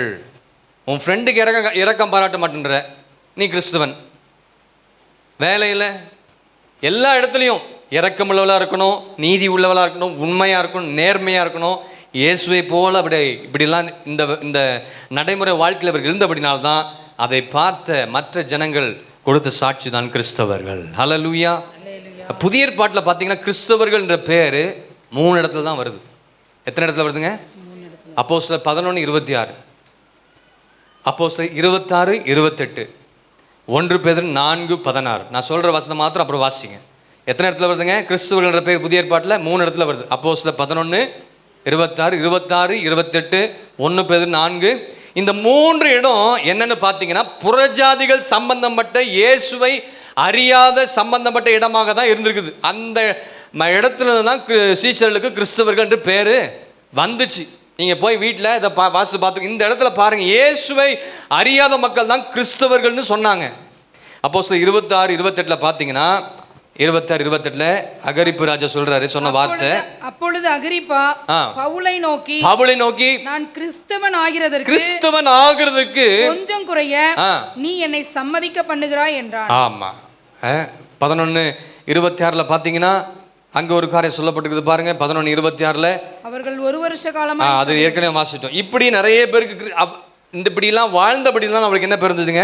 கிறிஸ்தவர்கள். புறஜாதிகள் மத்தியில் மனுஷனுக்கு முன்பதாக நம்ம சாட்சியா இருக்கணும். சீஷர்கள் அப்போஸ்தலர் அப்படி சாட்சியா இருந்தாங்க. அப்போஸ்தலர் 11:26 நம்ம வாசித்தோம் பார்த்தீங்களா? இந்த கிறிஸ்தவர்கள் என்ற வார்த்தை வருது பார்த்தீங்களா? அதற்கு நான் மூல பாஷையில் என்ன சொல்லப்பட்டிருக்குதுன்னு நான் கொஞ்சம் போய் தியானித்து பார்த்தேன். மூல பாஷையில் என்ன சொல்லப்பட்டிருக்குதுன்னா 2 அர்த்தம் சொல்லப்பட்டிருக்குது. மத்தேயு 2:12 அந்த வசனத்தை மாத்திரம் வாசிங்க. மத்தேயு 2:12 கொஞ்சம் சீக்கிரம் வாசிங்க. 2:12. அடுத்தது நீங்கள் மத்தேயு 2:22 வாசிங்க. 2:12 வாசிங்க. முதல்ல கடைசி பகுதி. பின்பு அவர்கள் ஏரோதுக்கு திரும்பி போக வேண்டாம் என்று சொப்பனத்தில் தேவனால் எச்சரிக்கப்பட்டு வேறு வழியால் தங்கள் தேசத்துக்கு திரும்பி போனார்கள். ஒரு ஆமென் சொல்லுங்க. கிறிஸ்தவர்கள் என்று சொன்னால் மூல பாஷையில் 2 அர்த்தம் சொல்லப்பட்டிருக்கிறது. ஒன்று இப்போ வாசனம் பார்த்தீங்களா, கடைசி லைனில் பார்த்தீங்கன்னா வேறு வழியாய் செல்கிறவர்கள். யாருங்க? கிறிஸ்தவர்கள். அவன் கிறிஸ்தவன் என்று சொன்னால் அவன் வந்த வழி அல்ல, இயேசுவை சந்தித்த பிறகு அவன் வேற வழியை செல்லுகிறான். ஒரு ஆமென் சொல்லுங்க. இதுவரை வாழ்ந்த வாழ்க்கை பாவத்திலும் அக்கிரமத்திலும் வாழ்ந்த வாழ்க்கை, இயேசுவை சந்தித்த பிறகு அதே பாதையில் அவன் செல்றதில்லை, அவன் வேறு வழியாக சென்று கிறிஸ்துவுக்காக சாட்சியாக வாழ்கிறவன். அப்போ நீங்கள் எப்படி எந்த வழியில் போனோம்? கிறிஸ்தவன் வேறு வழியாக போனோம். 2வது அவங்க வாழ்க்கை மாறணும். இயேசுவை சந்தித்த பிறகு என்ன மாறணும்? சீஷர்கள் மீன் பிடிச்சிட்டு இருந்தாங்க. மீன் பிடிச்சிட்டு இருந்தவங்கள மனுஷர்கள் பிடிக்கிறவங்களாக ஆக்குவேன்னு சொன்னார். அதேபடி அவங்க வாழ்க்கை மாறிச்சா இல்லையா? அது போல் வேறு வழியாக வேறு மனுஷனாக நீங்கள் மாறணும். அதை சாட்சி உள்ள ஒரு ஜீவியம் கிறிஸ்தவனுக்கு. 2வது 22ஆம் வசனத்தை பார்த்தீங்கன்னா கடைசி பகுதியில் பார்த்தீங்கன்னா எச்சரிக்கப்பட்டு கலிலேய நாட்டின் புறங்களிலே விலகி போனார்கள். மத்தேயு 2:22 விலகி போகிறவன் தான் கிறிஸ்தவன். உலக பிரகாரமான காரியத்துக்கு அடிமைப்பட்டு அந்த சடங்காச்சாரியத்துக்கு கீழ்ப்படிந்து போகிறவன் உண்மையான ஆவிக்குரிய கிறிஸ்தவன் இல்லை. எத்தனை பேர் ஆமென் சொல்றீங்க? அதை இதையும் பார்த்துட்டு இருந்தீங்கன்னா நீங்கள் கிறிஸ்தவனே இல்லை. ஜாதி பார்க்குறது, அதை பார்க்குறது, எங்கால பார்க்குறது, அப்புறம் 4 நட்சத்திரம் பார்க்குறது, செவ்வாய்க்கிழமை எந்த நாளை பார்க்குறீங்க, அப்படி பார்க்குறவன் உண்மையான கிறிஸ்தவன். அதற்கு விலகி போகிறவன் தான் கிறிஸ்தவன். அவர்கள் தான் சாட்சியா இயேசுக்கு வாழ்கிறவர்கள். ஒரு அல்லையா சொல்லுங்க. யோசேப்பு விலகி போனா, சாட்சியா வாழ்ந்தான். கர்த்தர் தேசத்தில் அவன் என்ன செஞ்சாரு? உயர்த்தினார். தீமையை கண்டு, துன்மார்க்கத்தை கண்டு அதை விலகி போகிறவன் தான் கிறிஸ்தவன். இப்போ உலகத்திற்கு ஒத்து போகிறவன் யாரும் இல்லை, அவன் கிறிஸ்தவனே. பைபிள் என்ன சொல்லுது அதன்படி வாழ்ந்து சாட்சியா நம்ம என்ன செய்யணும்? ஜீவிக்கணும். உலக பிரகாரமான காரியங்களை செய்கிறவன் ஒருபோதும் அவன் என்ன இல்லை, பைபிள் என்ன சொல்லுது அதை செய்யுங்க. பைபிளில் ஈஸ்டர் இல்லை, கிறிஸ்மஸ் இல்லை, எதுவுமே இல்லை. இயேசு பிறந்தார், அவ்வளோதான். கிறிஸ்மஸ் இல்லை, குட் ஃப்ரைடே இல்லை, எந்த வார்த்தையும் இல்லை. ஈஸ்டர் பைபிள் என்ன நினைவு கூறும்படி இது செய்யுங்கள். உயிர்த்த நாளில் கொண்டாடுறோம். இயேசு பிறந்தார், என்னைக்கோ பிறந்தார். அந்த நாளில் வந்து தேவனுக்கு நன்றி செலுத்தி எங்களுக்காக பிறந்தாருன்னு பாட துதிக்கிறோம், அவ்வளோதான். ராமேன்னு சொல்லிடுங்க. இப்போ வசனம் உங்கள் விருப்பத்துக்கு ஏற்றபடி வசனத்தை பேசக்கூடாது. ஒரு ஆள் என்கிட்ட வந்தது, ஒரு பையன் வந்தான் என்கிட்ட, இந்த வசனம் எப்படி போட்டிருக்குதே, இப்படிலாம் பண்ணலாமே, இப்படிலாம் இருக்குது, மேலே உள்ள வசனத்தை படிச்சியா? இல்லை நான் படிக்கலை. படிச்சுட்டு வந்து நீ என்கிட்ட கேள்வி அப்படின்னு. ஆமாம் நான் படிக்கலை, சாரி அப்படின்னு சொல்லிட்டு போயிட்டேன். இன்றைக்கி நிறைய விசுவாசிகள்னா அவங்க விருப்பத்துக்கு ஏற்ற வசனத்தை எடுத்து, ஊழியர்கள் அதே மாதிரி தான், சபை விசுவாசிகள் அப்படி தான். கிறிஸ்துவ அவங்க விருப்பத்துக்கு என்ன வசனம், இதுதான் ஓகே, அதெல்லாம் இல்லை. வசனம் என்ன சொல்லுது, அதுக்கு மேலே கீழே என்ன சொல்லுது, அதன்படி செய்கிறவன் தான் உண்மையான கிறிஸ்தவர்கள். ஹல்லேலூயா. வார்த்தைக்கு விலகி போனீங்கன்னா நீ கிறிஸ்தவனே கிடையாது. சத்தியத்துக்கு விலகி போன நீ கிறிஸ்தவனே கிடையாது. இந்த உயிர்த்த அந்த நாளிலே இதெல்லாம் தீர்மானம் எடுக்கணும். இருதயத்தில் என்ன செய்யணும்?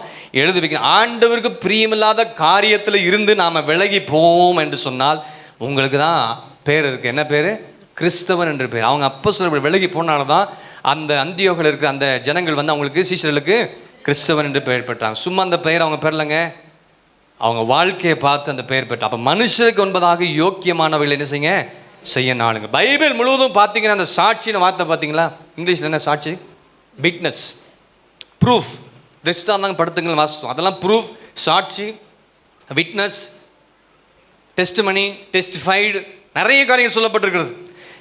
இந்த மனுஷருக்கு முன்பதாக சாட்சி பைபிளில் பார்த்தீங்கன்னா மனுஷருக்கு முன்பதாக எந்தெந்த விதத்தில் 3 வார்த்தை ரொம்ப முக்கியம். மனுஷருக்கு முன்பதாக நம்ம சாட்சியை 3 வார்த்தை வசனத்தின் பிரகாரமாக சொல்கிறேன், கவனிங்க. மத்தேயு 5:16 வாசிங்க. மத்தேயு 5:16, மத்தேயு சுவிசேஷம் 5ஆம் அதிகாரம் 16ஆம் வசனம். இவ்விதமாய் இயேசு சொல்றார், உங்க மனுஷருக்கு முன்பதாக, உலகத்தாருக்கு முன்பதாக உங்க சாட்சி எப்படி இருக்கணும்? இவ்விதமாய் மனுஷர் உங்கள் நற்கிரியைகளை கண்டு. மனுஷர், எந்த மனுஷர்? தேவனை அறிய மனுஷர் உங்கள் நற்கிரியைகளை கண்டு பரலோகத்தில் இருக்கிற உங்க பிதாவை மகிமைப்படுத்தும்படி உங்கள் வெளிச்சம் அவர்கள் முன்பாக இருளா இருக்க கூடாது. அவர்களுக்கு முன்பதாக எப்படி இருக்கணுமா? பிரகாசிக்க கடவுள். மனுஷருக்கு முன்பதாக சாட்சி என்பதற்கு 3 வார்த்தை ரொம்ப முக்கியம். ஒன்று நாம் இங்க வாசி கேட்டோம், உங்கள் வெளிச்சம் அவர்களுக்கு முன்பதாக பிரகாசிக்க வேண்டும். வேணுமா வேணாமா? சபைக்கு வரோம், நம்முடைய சாட்சி எப்படி இருக்குது ஜனங்கள் மத்தியில்? நம்ம குடும்பத்தை குறித்து, நம்முடைய சபையை குறித்து, நம்முடைய வியாபாரத்தை குறித்து, நம்ம வேலையை குறித்து, நீ படிக்கிற இடத்துல குறித்து, எப்படி? வெளிச்சம்னு என்ன? வெளிச்சம்னா என்ன தெரியுங்களா? சாட்சின்னு அர்த்தம். அவர்களுக்குன்னா புறஜாதிகளுக்கு அர்த்தம். இது 2 ரொம்ப முக்கியம். வெளிச்சம், புறஜாதிகளுக்கு முன்பதாக நம்முடைய சாட்சி எப்படி இருக்கணும்? பிரகாசிக்கணும். இயேசு அறியாத மக்களுக்கு முன்பதாக பிரகாசிக்கணும். அதான் சாட்சியா வாழ்றது. அடுத்தது பாருங்க, 2 கொரிந்தியர் 2:15 எடுத்து வாசிங்க. 2 கொரிந்தியர் 2:15.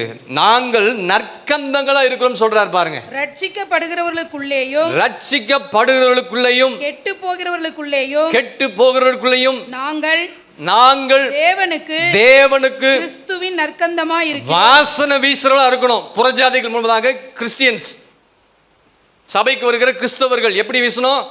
நற்கந்தங்கள், வாசனை வீசுகிறவர்களாக இருக்கணும். அதுதான் மனுஷனுக்கு முன்பதாக சாட்சி. நற்கந்தங்கள்னா சாட்சின்னு அர்த்தம். யோவான் 15:16 வசனத்தில் நீங்க பார்த்தீங்கன்னா, நீங்கள் போய் கனி கொடுக்கும்படிக்கு, உங்கள் கனி நிலைத்திருக்கும்படிக்கு நான் உங்களை கனி என்பது சாட்சி உள்ள ஒரு ஜீவியம். இப்போ இந்த 3 விதத்தில், இந்த 3 ரொம்ப முக்கியம். சாட்சி, மனுஷனுக்கு முன்பதாக சாட்சினா உங்க வெளிச்சம் எப்படி இருக்கணும்? சாட்சியா இருக்கணும். அவருக்கு புறஜாதி முன்னில வெளிச்சம் சாட்சியா நிற்கணும். 2வது நற்கந்தங்களாக இருக்கணும், வாசனை வீசுகிறவர்களாக இருக்கணும் கிறிஸ்தவர்கள். 3வது கனி உள்ள ஒரு ஜீவியம் இருக்கணும். இதுதான், இப்படிதான் ஆதி அப்போஸ்தலர்கள் அப்படி வாழ்ந்ததுனால தான் கிறிஸ்தவர்கள் என்று பெயர் பெற்று மனுஷருக்கு முன்பதாக சாட்சிகளாக இருந்தார்கள். எத்தனை பேர் ஆமென் சொல்றீங்க? இப்போ மனுஷருக்கு முன்பதாக எப்படிலாம் சாட்சி இருக்கணும் பார்த்தீங்களா? இதெல்லாம் நம்ம செய்யணும். நீங்களும் நானும் கிறிஸ்தவர்களாக இருக்கிறோம், இதெல்லாம் சாட்சியா இருக்கோமான்னு பார்க்கணும். நம்ம எல்லாரும் சாட்சியாக இருக்கணும்னு பார்க்கணும். ஊழியத்துலையும் சரி, சபையிலையும் சரி, வீட்லையும் சரி. பக்கத்து வீட்டில் உன் சாட்சி எப்படி இருக்குது? கெட்ட வார்த்தை பேசுகிறீங்களா? பக்கத்து வீட்டுக்காரங்கிட்ட பக்கத்து வீட்டில் சண்டை போடுறீங்களா, இதெல்லாம் நம்ம பார்க்கணும். வார்த்தை எப்படி இருக்கு, செயல் எப்படி இருக்கு என்பதை கவனித்து தான் அவர்களுக்கு முன்பாக சாட்சியாக வாழணும். அதெல்லாம் பார்த்துட்டு தான் கிறிஸ்தவர்கள் பேர் வச்சாங்க அவங்களுக்கு, சீஷர்களுக்கு. மகாத்மா காந்தியை குறித்து நம்ம எல்லாருக்கும் நல்லா தெரியும். ஆப்பிரிக்கா தேசத்தில் ஒரு வீட்டில் அவர் தங்கி இருந்தார் மகாத்மா காந்தி. அப்படி ஒரு வீட்டில் அவர் தங்கி கொண்டிருக்கும் பொழுது வீட்டோட ஓனர் கீழே இருக்கிறாரு, மகாத்மா காந்தி அவர்கள் மேலே தங்கியிருக்கிறாரு. அவர் ஒரு கிறிஸ்தவர். கீழே தங்கியிருக்கிற ஓனர் கிறிஸ்தவர். மகாத்மா காந்தி மலை பிரசங்கத்தெல்லாம் நிறைய படிச்சிருக்கிறாரு. ஆமாம், உண்மைதான் நான் சொல்கிறேன். மலை பிரசங்கத்தை படிச்சிருக்கிறாரு, மலை பிரசங்கத்தை குறித்து தியானிச்சிருக்கிறாரு, அந்த செய்தியெல்லாம் அவர் கேட்டிருக்கிறாரு.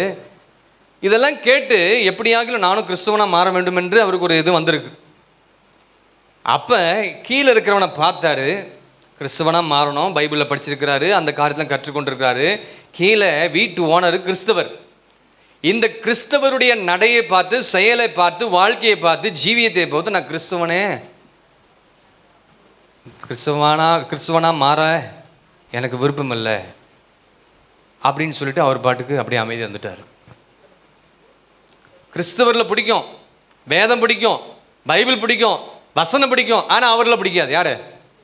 கிறிஸ்தவர்களாக சொல்லி நடிக்கிறாங்க பார்த்தீங்களா, வாழ்கிறாங்க பார்த்தீங்களா, அவங்கள என்ன செய்யாது அப்படின்னு போயிட்டார். அப்போ நம்ம மற்ற ஜனங்கள், இயேசுவை அறியாத மக்கள் இயேசுக்குள்ளாக இந்த சபைக்குள்ளே உட்காரதுக்கு விசுவாசிகளோ நாங்களோ நீங்களோ யாரும் என்ன செய்யாது, இடரலாக இருந்துடக்கூடாது. நான் சொல்கிறது எத்தனை பேருக்கு ஆமென் சொல்கிறீங்க? அல்லேலூயா. அதுதான் கர்த்தருக்கு முன்பதாக சாட்சி. இப்போ கர்த்தருக்கு முன்பதாக நம்ம சாட்சியே எல்லா பகுதியிலும் காத்துக்கொள்ளுங்க. கர்த்தர் நிச்சயமாக இந்த உயிர்த்தெழுந்த நாளிலே பொல்லாங்குகளெல்லாம் விலக்கி உங்களை கர்த்தர் செய்வார், ஆசீர்வாதமான ஒரு பாத்திரமாக வைப்பார். கடைசியாக 3வது 8:24 வாசிங்க. ஆதலால் உங்கள் அன்பையும் நாங்கள் உங்களை குறித்து சொன்ன புகழ்ச்சியையும் சபைகளுக்கு முன்பு அவர்களுக்கு திருஷ்டாந்தப்படுத்துங்கள். ஹல்லேலூயா. இந்த உயிர்த்தெழுந்த நாளிலே கர்த்தர் சொல்ற 3வது காரியம் என்னன்னா, எங்கெங்கெல்லாம் சாட்சியா இருக்கணும் பவுல் சொல்றாரு சொல்லுங்க. 1, கர்த்தருக்கு முன்பதாக சாட்சியா இருக்கணும், மனுஷருக்கு முன்பதாக சாட்சியா இருக்க. 3வது, சபையில உங்க சாட்சி எப்படி இருக்குது நீங்களே உங்க இருதயத்தில் கேட்டுக்கணும். சபைக்கு முன்பதாக சாட்சி. இந்த உயிர்த்தெழுந்த நாளில் சபைக்கு முன்பதாக நீங்கள் சாட்சியா இருக்கணும். சபையில உங்க ஜீவியம், உங்க சாட்சி எப்படி இருக்குது? ஆதி சபை விசுவாச மக்களை பார்த்தீங்கன்னா அவர்கள் சாட்சிகளாக வாழ்ந்தார்கள். அவங்க சபையில சாட்சியா இருந்தாங்க, ஆதி சபை மக்கள். இன்னைக்கு நம்ம விசுவாசிகளுடைய நிலைமை சபையில எப்படி இருக்குது, சாட்சி எப்படி இருக்குது உங்க சாட்சி? பவுல் கேட்கிறார், வீடுகளிலும் அவங்க சாட்சியா இருந்தாங்களாம். யாருங்க? ஆதி அப்போஸ்தலர்கள் வீடுகளிலும் சபைகளிலும் அவங்க சாட்சியா இருந்தாங்க. அப்போஸ்தலர் 2:46 வாசிங்க. அப்போஸ்தலர் 2:46 வாசிங்க. அவர்கள் ஒருமனப்பட்டவர்களாய் தேவாலயத்திலே அனுதினமும் தரித்திருந்து வீடுகள் தோறும் அப்பம் பிட்டு மகிழ்ச்சியோடும் கபடமில்லாத இருதயத்தோடும் போஜனம் பண்ணி போதும். எப்படிங்க அவங்க எப்படி இருந்தாங்க? ஒருமனப்பட்டவர்களாய் தேவாலயத்தில். இங்க சபை விசுவாசியை ஒருமனமாக கொண்டு வரதுக்கே ரொம்ப கஷ்டமா இருக்குது. சகோதர ஒரு மனம், சகோதரிகள் ஒரு மனம் இல்லை, வாலிப பிள்ளைகிட்ட ஒரு மனம் இல்லை. ஏன் ஒரு மனம் ஆக மாட்டேன்னு கேட்டால் அவங்க நடந்துற விதம் அப்படி பிரதர் பாஸ்டர் அப்படின்னு சொல்கிறாங்க. ஆமாம், சிலர்லாம் அப்படி தான், அவங்ககிட்ட ஒரு மனமே ஆக முடியாது. சிலர்லாம் நடக்கிற விதம் அந்த மாதிரி இருக்குது. என்ன பண்ணுறது? ஒன்றும் பண்ண முடியாது. ஆனால் நாம் என்ன செஞ்சிடணும்? அவங்கள நேசிக்கிற அந்த இருதயம் இருக்கணும். இங்கே பாருங்கள், அப்போ சொல்லுங்க, இந்த இடத்துல தேவாலயத்தில் வீட்லேயும் சாட்சியாக இருந்தாங்க. அப்போ சாட்சி என்கிறது ஆலயத்தில் சாட்சியாக இருக்கணும். அதற்கு முன்பு எங்கே உங்கள் சாட்சி இருக்கணும்? வீட்டில் உங்களை குறித்து சாட்சி என்ன? வீட்டில் உங்களை குறித்து சாட்சி என்ன? சிஸ்டர் கேட்ட தான் சொல்லுவாங்க, அவளா வீட்டில் உங்களை குறித்து சாட்சி. வீட்டில் சாட்சியை நீங்கள் காத்துக்கொண்டீங்கன்னா சபையிலும் உங்கள் சாட்சி நல்லா இருக்குமா? நல்லா இருக்காதா? ஒரு ஆமேன்னு சொல்லுங்க. அந்த நாட்களிலே வீடுகளிலே அவர்கள் கூடி ஆராதித்துகள். வீடுகள் தான் ஜெப வீடாக இருந்தது. நாட்கள் எப்படி இருக்குங்க? வீடெல்லாம் சபையில் நாட்களில் வீடு தான் ஜெப வீடு. அப்போ நம்ம சாட்சி எங்கே இருக்கணும்னா சபையில் சாட்சி. அது காட்டில் முதல்ல எங்கேங்க? வீட்டில் நம்ம சாட்சி ரொம்ப முக்கியம். வீட்டில் தான் ஃபஸ்ட்டு சாட்சி. உங்களை குறித்து உங்கள் மனைவிமார்கள் என்ன சொல்கிறாங்கன்னு கேட்கணும், அவங்கள தான் கேட்கணும். உங்களை குறித்து புருஷன்மார்கள் என்ன சொல்கிறாங்க அவங்க தான் கேட்கணும். உங்களை குறித்து பிள்ளைகள் என்ன சொல்கிறாங்க அவங்க தான் கேட்கணும். ஒரு தம்பி வந்து டூர் கூட்டு போனேன். எப்போவுமே இந்த ஜனவரி மாதம் வந்து இந்த பிள்ளைகள்லாம் டூர் கூட்டு போவேன். வாலிப பிள்ளைங்களை சிலர் வரவங்களை என் காசில் இல்லை அவங்க காசில் எல்லோரையும் டூர் கூட்டு போவேன். ஒருத்தர் நான் உட்காந்து பேசிகிட்டு இருந்தேன். அது யாரும் நான் சொல்ல மாட்டேன். அதாவது பேசிகிட்டே இருக்கும்போது எங்கள் அப்பா எப்போவுமே வந்து என்னை வந்து திட்டிகிட்டே இருக்காரு. எங்கள் அப்பா எனக்கு அப்பா மாதிரியே இல்லை. என்னதுங்க, நல்லா சம்பாதிக்கிறாரு, எல்லாமே செய்கிறாரு, கொடுக்குறாரு. ஆனால் என்கிட்ட வந்து அப்பா மாதிரி அவர் பழகலை. அவர் எப்படி இருக்காரு? ஒரு டீச்சர் போலையும், ஒரு ப்ரொஃபஸர் போலையும், ஒரு பெரிய பிஸ்னஸ் மேனை போலையும், இல்லை பெரிய ஃபார்மரை போலையும், ஏதோ ஒன்று நிறைய சொல்லிடுறேன். அப்போ நீங்கள் யோசிப்பீங்க, ஓ இவங்களா அவங்களான்னு யோசிப்பேன். அதனால தான் எல்லாத்தையும் சொல்லிட்டேன். டீச்சரா, ஹெட் மாஸ்டரா, பிரின்சிபலா, அப்புறம் வேற யார் இருக்குது, ஃபார்மரா, டாக்டரா. அவர் அப்படி தான் இருந்தார். எனக்கு அவர் அப்பாவா இல்லை. எனக்கு என்னவா இல்லை? இன்னைக்கு நிறைய பெற்றோர்கள் பிள்ளைகளுக்கு அப்பாவா இல்லை. வேலைன்னு ஓடுறீங்க. உங்கள் பிள்ளைகள்கிட்ட எத்தனை நேரம் உட்காந்து பேசுகிறீங்க? ஒரு 10 நிமிஷம் பேசுகிறீங்களா? சம்பாதிக்கணும், இடம் வாங்கணும், வேலை பெருசாக பண்ணணும், என்னத்தை பண்ண போகிறீங்க சம்பாதிச்சு? உங்கள் பிள்ளைகள் வழி தவறி போகிறதுக்கு, குடும்பத்தை விட்டு வெளியே போகிறதுக்கு பெற்றோர்கள் அப்பா அம்மா தான் காரணமே. ஏன்னா நீங்கள் அவங்ககிட்ட நேரம் கொடுத்து பேசுகிறதே கிடையாது. அவன் சொல்கிறான், எங்கள் அப்பா என்கிட்ட பேசுகிறதே இல்லை, சும்மா திட்டுவார், வருவார், போவார், அப்படியே போயிடுறாரு. ஏன்ட்ட ஒரு நாள் உட்காந்து என்ன செய்கிறதில்ல, பேசுறதில்ல. அப்போ அங்கே என்ன இழந்திருக்கிறான் அந்த பையன்? தகப்பனுடைய அன்பை இழந்துட்டான். அப்போ தகப்பனுடைய சாட்சி எப்படி இருக்குது அந்த குடும்பத்தில்? அப்போ இன்றைக்கி நம்முடைய வாழ்க்கையில் வீட்டில் உங்கள் சாட்சி எப்படி இருக்குது? தகாத வார்த்தை திட்டுறாங்க பாஸ்டர் என் புருஷன், அவன் வாயத்திருந்தா கெட்ட கெட்ட வார்த்தை. ஆனால் இங்கே கர்த்தருடைய பந்தி எடுக்கிறோம். அவளா பாஸ்டர் எப்பயோ நடந்ததெல்லாம் பார்த்து பேசி பேசி என்னை வந்து இது பண்ணுறா பாஸ்டர். பிள்ளைகள் உங்கள் பெற்றோருக்கு எப்படி நீங்கள் சாட்சியாக இருக்கிறீங்க? எவ்வளோதான் சொல்லி ஜெபம் பண்ணி பார்க்குறேன், ஆனால் எனக்கு கீழ்ப்படி மாட்டேன்றான். நீ கீழ்ப்படிந்தா நீ பிற்காலத்தில் ஆசீர்வாதமாக இருப்ப. அப்பா அம்மாவுக்கு முதல் கீழ்ப்படி. நீ அப்பா அம்மாவுக்கு கீழ்ப்படித்து எதிர்த்து பேசுனீன்னா உன் வாழ்க்கை முடிஞ்சதுன்னு நினச்சிக்கோ, அவ்வளோதான். அவங்க என்ன சொல்கிறாங்களோ அது கேளு. 25 வயசு வரைக்கும் உன்னை பெற்றோர்கள் கையில் உன்னை என்ன செஞ்சுருக்காங்க, வாடகை கொடுத்துருக்குறாங்க. அந்த 25 வயசு கல்யாணம் முடிந்த பிறகு ஃபஸ்ட்டு உன் மனைவி போய் சொல்கிற பேச்சு கேளு, அதுக்கப்புறம் அப்பா அம்மா சொல்கிற பேச்சு கேளு. எதுக்கு எத்தனை பேர் ஆமேன்னு சொல்கிறீங்க? எதுக்கு? சிலர்லாம் சொல்ல மாட்டீங்களே. ஆமாம், அந்த வயசானவங்களாம் சொல்ல மாட்டீங்க, பின்னாடி இருக்கலாம் ஆமேன்னு சொல்லுங்களேன். 25 வயசு வரைக்கும். அதுக்கு நான் கல்யாணம் பண்ண பிறகு அப்பா அம்மா கீழ்ப்படிக்கூட நான் சொல்லலை. அவங்க கொடுக்க வேண்டிய கணத்தை கொடுத்துடணும். கொடுக்கணுமா கொடுக்கூடாதா? இது கொடுக்காதனால தான் இன்றைக்கி நிறைய குடும்பம் பிரிஞ்சு போயிருக்குது. ஒரு குடும்பம் பிரிஞ்சு வந்துச்சு, என்கிட்டையும் ஷேரன்ட்டையும் இங்கே இல்லை வெளியே, நான் கண்டிப்பாக என்னை விட்டுட்டு போயிடறேன்னு சொல்லிடுச்சு. நான் சொன்னேன், என்னடா இப்படி ஆயிடுச்சு ஷேரன்? அவங்க ரெண்டு பேரும் பேசணும், முடியாது, நான் பிரிஞ்சு போகிறேன். அவன் வந்து என்னை வந்து சரியாக பார்த்துக்க மாட்டேறான், ஒன்றும் பண்ண மாட்டேன். கல்யாணம் பண்ணுற மாதிரி இருந்தீங்கன்னா ஒழுங்காக கல்யாணம் பண்ணு. வாழணும்னு நினச்சின்னா இந்த வாலிப பிள்ளைங்களுக்கு சொல்கிறேன், இந்த கல்யாணம் பண்ணுறோன்னு அந்த எண்ணம் வந்துருச்சுன்னா அவளை நல்லபடியாக பார்த்துக்கணும். அதே போல் நீங்களும் அவங்க என்ன செய்யணும், அப்படி இருந்தால் கல்யாணம் பண்ணி, இல்லை பண்ணாத. ஏன்னா கல்யாணம் பண்ணிவிட்டு அப்புறம் பிரச்சனை இதுன்னு ஓடி வரவே கடைசி அந்த 2 பேரையும் சேர்த்து வச்சாச்சு. இப்போ நல்லா இருக்கிறாங்க அவங்க. ஒரு அலையிலையா சொல்லிடுங்க. இப்போ சாட்சி வந்து நம்ம வீட்டில் முதலாவது சாட்சி இருக்கணுங்க. ஆமேன். ஆமாம், பெற்றோரத்தில் பிள்ளைகிடத்தில் நேரத்தை செலவிடுங்க. இப்போ முதல்ல உங்கள் சாட்சி எங்கே இருக்கணும்? வீட்டில் தான் இருக்கணும். இப்போ வாசிங்க, அப்போஸ்தலர் 1:8 பாருங்க, நான் வாசிக்கிறேன். பரிசுத்தாவின் இடத்தில் வரும்பொழுது நீங்கள் பலனடைந்து எருசலேமிலும் யூதாயம் முழுவதும் சமாரியாவிலும் பூமியின் அப்படி நீங்கள் இருந்தால் தான் சாட்சியில் இருப்பீங்க. அப்போ இங்கே சொல்லப்பட்டிருக்கிற எருசலேம் என்பது சபையை குறிக்குது, வீட்டை குறிக்குது. இப்போ சபையிலையும் வீட்லையும் நீங்கள் சாட்சியாக இருக்கணும்னா நீங்கள் பரிசுத்தாவியினால் நிரப்பப்படணும். ஒரு ஆமேன்னு சொல்லுங்கள். அல்லேலூயா. உலகத்தின் முடிவு வரைந்தும் நீங்கள் சாட்சியாக இருக்க முடியும். வீட்டில் இருந்தால் தான் நீங்கள் வெளியே போய் சாட்சியாக இருக்க முடியும்.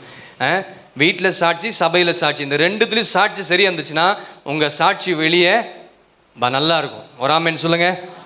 அது மாத்திரமில்லை, 6000 பிசாசு பிடித்த மனிதனுக்கு கர்த்தர் என்ன செஞ்சார்? சுகம் கொடுத்தார். அவன் என்ன செஞ்சான்? ஆண்டவர், நான் வந்து எனக்கு சுகம் கொடுத்துட்டீங்க, இவ்வளோ பெரிய இதில் நமக்கு மாட்டி சிக்கி தவித்து கொண்டிருந்தேன், எப்படியாச்சும் என்னை வந்து நல்லா சுகம் கொடுத்து நான் உங்கள் கூடவே வரேன்னு சொல்லிட்டார். என்ன சொன்னார்? இயேசு கூட நான் உங்கள் கூட வரேன். ஆனால் ஆண்டவர் சொன்னார், மார்க் சுவிசேஷம் 5:18-19, நீ போய் உன் இனத்தாரிடத்திலும் உன் வீட்டாரிடத்திலும் கர்த்தர் உனக்கு சொன்னதை அறிவிதி. கர்த்தர் உனக்கு சொன்னதை நீ செய்ய, கர்த்தர் உனக்கு செய்ததை அவங்களுக்கு போய் சொல்லு. வீட்டில் முதல்ல சாட்சியை சொல்லு. போய் உன் இனத்தாரத்தில் போய் உன் சாட்சி, உன் சொந்தக்காரங்கள்ட்ட உங்கள் சாட்சி எப்படி இருக்குது? அப்போ தான் சபையில் சாட்சியாக இருக்குமா? சொந்தக்காரங்கள்ட்டையும் சண்டை, அவங்ககிட்டயும் சண்டை, அக்காக்கிட்டையும் சண்டை, தம்பிக்கிட்டையும் சண்டை, அண்ணனுக்கும் சண்டை. இங்கே வந்து இயேசுவே ஆத்மநேசரே, எப்படி ஆத்மநேசர் ஓடி வருவார்? எல்லா பகுதி இன்னைக்கு பாருங்க, உறவுகளே பிரிந்துருக்குதுங்க. சொந்தக்காரங்கள் எல்லாமே பிரிந்து. எனக்கெல்லாம் எப்படின்னா, எல்லா சொந்தக்காரங்க வீட்டில் வரணும். ஒரு நாள் எங்கள் அப்பாட்ட சொன்னேன், ஈரோட்டில் இருக்க நம்ம சொந்தக்காரங்களாம் ஒரு நாள் நம்ம சபைக்கு வர வைக்கணும். ஆனால் அவங்க வர முடியல, ஆனால் பல வேலையில் இருக்கிறாங்க. ஆமாம், இன்றைக்கி என்னென்னா, அந்த மனைவிமார்கள்லாம் அவங்க சொந்தக்காரங்க தான் மதிக்கிறேன்னு சொல்லலை. அவங்க புருஷனுடைய சொந்தக்காரெல்லாம் யாருமே என்ன செய்யதில்லை. எங்கள் வீட்டில் அப்படி விடமாட்டேன், 2 பக்கமாக நான் இருப்பேன். ஆனால் எங்கள் அப்பாவுக்கு எனக்கு நான் அங்கே தான் வளர்ந்தேன். அதுக்கு நான் ஊருக்கு நான் பேசுகிறேன்னு நினச்சக்கூடாது, உடனே வேற எங்கேயும் போயிடக்கூடாது. அல்லேலூயா. அப்பா என்ன சொந்த ஊரோ அதுதான் உனக்கும் சொந்த ஊர். ஆமென் சொல்லுங்கள். அந்த ஜனத்தார் முடித்தில் நீங்கள் சாட்சியாக இருக்கணும். அல்லேலூயா. அவங்க மத்தியில் உனக்கு செய்த சாட்சியை போய் சொல்லு. அல்லேலூயா. இனத்தரத்துலையும் உன் வீட்டாரத்திலும், அதான் முதல்ல உங்கள் சாட்சி வீட்டில் தான் ஆரம்பிக்கணும். போ அப்படின்னு சொல்கிறாரு பாருங்க. நீங்கள் வாசித்து பார்த்துக்கணும். மார்க் 5:18-19 வாசி. இந்த உயிர்த்தெழுந்த நாளில் கர்த்தர் சொல்கிறாரு, நம்ம சாட்சி வீட்டில் ஆரம்பிக்கணும். வீட்டில் அன்பு இருக்குதா? ஐக்கியமாக இருக்கிறீங்களா? ஜெபம் பண்ணுறீங்களா? வீட்டில் உங்கள் வீடு ஜெப வீடாக இருக்குதா, இல்லை சண்டை வீடாக இருக்குதா, இல்லை பாத்திரம் பறக்குதா, இல்லை கரண்டி பறக்குதா? எப்படி இருக்குது உங்கள் வீடு? சந்தோஷம் இல்லை, நிம்மதி இல்லை. புருஷன் ஒரு பக்கம், மனைவி ஒரு பக்கம், பிள்ளைகள் ஒரு பக்கம். இப்படி இருந்தால் அந்த வீட்டில் சாட்சி இருக்குமா? நிச்சயமாக இருக்கு. இன்றைக்கு உங்களை பார்த்து ஒரு கேள்விக்கு, உங்கள் வீடு எப்படி இருக்குது? பக்கத்தில் பார்த்து கை பிடிச்சிக்கலுங்க. ஐயோ, உங்கள் வீடு எப்படி இருக்குது? தெரியாது. அவங்களுக்கும் தெரியாது, அவங்களுக்கும் தெரியாது. உங்கள் வீடு அவங்க வீடு எப்படி இருக்குன்னு தெரியாது. வீட்டில் இருக்கிற உறவை முதல் சரி பண்ணுங்க, அப்புறம் மற்ற குடும்பத்துடைய இதுக்கு நீங்கள் போயிடலாம். இன்றைக்கி நிறைய விசுவாசுடைய பிரச்சனை என்னன்னா, நம்ம குடும்பத்தில் இருக்கிற பிரச்சனையை சால்வ் பண்ணுறதுக்கே முடியல. அடுத்தவங்க குடும்பத்தில் போய் ஏதாச்சும் கிண்டி கிளறி விட்டு அவங்க எப்படி இருக்கிறாங்க, இந்த வேலையை விட்டுருங்க. விசுவாசிகள் நீங்கள் இல்லை இருந்தீங்கன்னா என்ன செஞ்சுருங்க, நம்ம வீட்டில் இருக்கிற காரியத்தை, உறவை சரி பண்ணுங்க, அன்பை சரி பண்ணுங்க.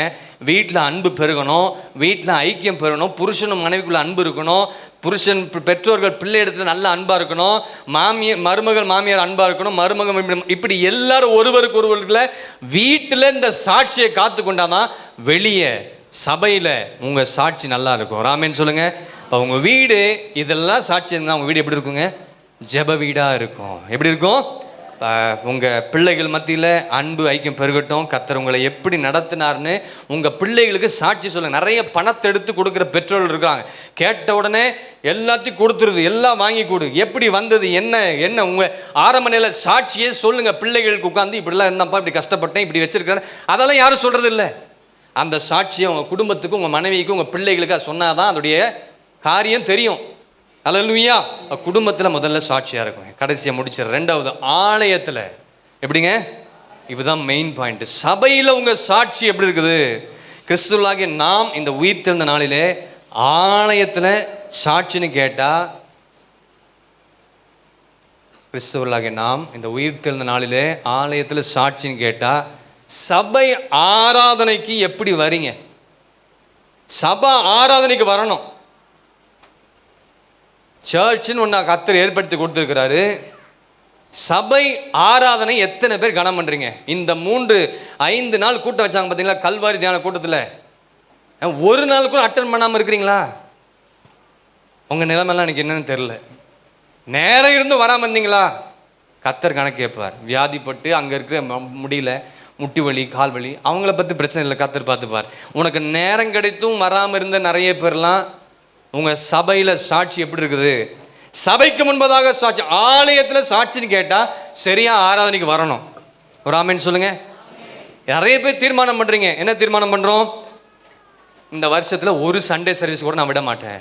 நமக்கு தான் கல்யாணம் வருது, பேர் வைக்கிறாங்க, என்னதுங்க, காது குத்துறாங்க, அப்புறம் அந்த இந்த இதுன்னு சொல்லிட்டு சபை ஆராதனை விட்டு நீங்கள் என்ன செய்றீங்க? இந்த பிரதரா, இவரெல்லாம் சர்ச்சைக்கே வரதே இல்லை.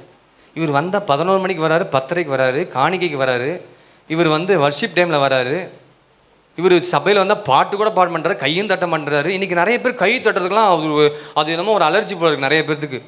கையை தட்ட வச்சுருவார் அப்புறம் ஆண்டவர். ஆமாம், கை தட்டி ஆராதிக்கணும் தான் பைபிளில் வசனம் இருக்குது.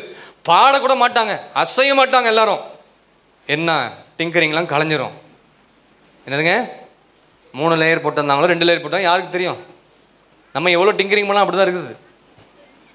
அதனால் சபைக்கு முன்பதாக நேர விஷயத்தில் சபைக்கு நீங்கள் சாட்சியாக இருக்கணும். எபிரேயர் 10:25 நீங்கள் பார்த்தீங்கன்னா சபை கூடி வருதில் நீங்கள் நிறைய பேர் என்ன செஞ்சுறாங்க, விட்டு விடுவது போல. எபிரேயர் 10:25 நான் வாசிக்கிறேன். சபை கூடி வருதில் சிலர் விட்டு விடுவது போல நாமும் விட்டு விடாமல் ஒருவருக்கு ஒரு புத்தி சொல்ல கடவோம். நாளானது சமீபித்து வருகிறதை எவ்வளவாய் பார்க்க அவ்வளவாய் புத்தி சொல்ல வேண்டும். நிறைய பேர் சபை கூடி வருதில் விட்டுறாங்க. உபவாச ஜெபம் வேண்டாம், வேத பாடம் வேண்டாம், நீங்கள் சபையில் வந்து ஜெபம் பண்ணணும், ஆத்துமாதாயம் பண்ணணும், இதெல்லாம் பண்ணணும். நம்ம எல்லாருமே விழுந்த கடமை. எல்லா ஜெபங்களும் பங்கு பெறணும். எல்லா ஜெபங்களும் என்ன செய்யணும்? சில நாள் முடியல, சில கவர்மெண்ட்டில் இருக்கிறீங்க, அங்கே இருக்கிறீங்க, பரவாயில்ல. ஏதாச்சும் 2 நாளாச்சும் வந்து சுத்திகரிப்பு ஜெபத்தில், சனிக்கிழமை ஜெபத்துலலாம் நீங்கள் வந்து என்ன செய்யணும்? திருவிருந்துக்கு வராமல் ஆட்கள்லாம் சில ஆள் இருக்குது. சிலர்லாம் திருவிருந்துக்கு வர்றதில்லை. அந்த நாட்கள்லாம் பார்த்தீங்கன்னா சபையில் சுத்திகரிப்பு ஜெபத்தில் பங்கு பெறலாம், திருவிருந்தே கிடையாது. ஆமேன்னு சொல்லுங்கள். இந்த சட்டத்தை கொண்டு வரலான்னு இருக்கிறேன். அரசாங்கத்தில் கொடுக்குற சட்டத்துக்கு கீழ்படுறீங்களே, சபையில் இந்த சட்டத்தை கொண்டு வந்தால் நல்லா தான் இருக்கும்னு நான் நினைக்கிறேன். பாஸ்டர் சீக்கிரம் அதை கொண்டு வருவார், நான் விசுவாசிக்கிறேன். ஒரு ஆமேன்னு சொல்லுங்கள், ஒரு ஆமேன்னு சொல்லுங்கள். கண்டிப்பாக வரணுங்க. ஒரு சனிக்கிழமாச்சும் வந்து உட்காந்து நீங்கள், அதுதான் உங்கள் சாட்சி உள்ள ஜீவியம். கல்யாண விஷயத்தில் உங்கள் சாட்சி எப்படி இருக்குது? சிலர்லாம் கல்யாணத்தில் பார்த்தா அப்படியே கலகலகலன்னு இருக்குது வெள்ளையா. ஆனால் சர்ச்சில் அவங்கெல்லாம் பூ வைக்க மாட்டேறாங்க. நான் சொன்னேன், ஏன் அங்கே மட்டும் வைக்கிறீங்க, சர்ச்சில் வச்சுக்க வேண்டியதானே அப்படின்னு. அப்போ பூ வைக்கலாமான்னு கேட்டாங்க.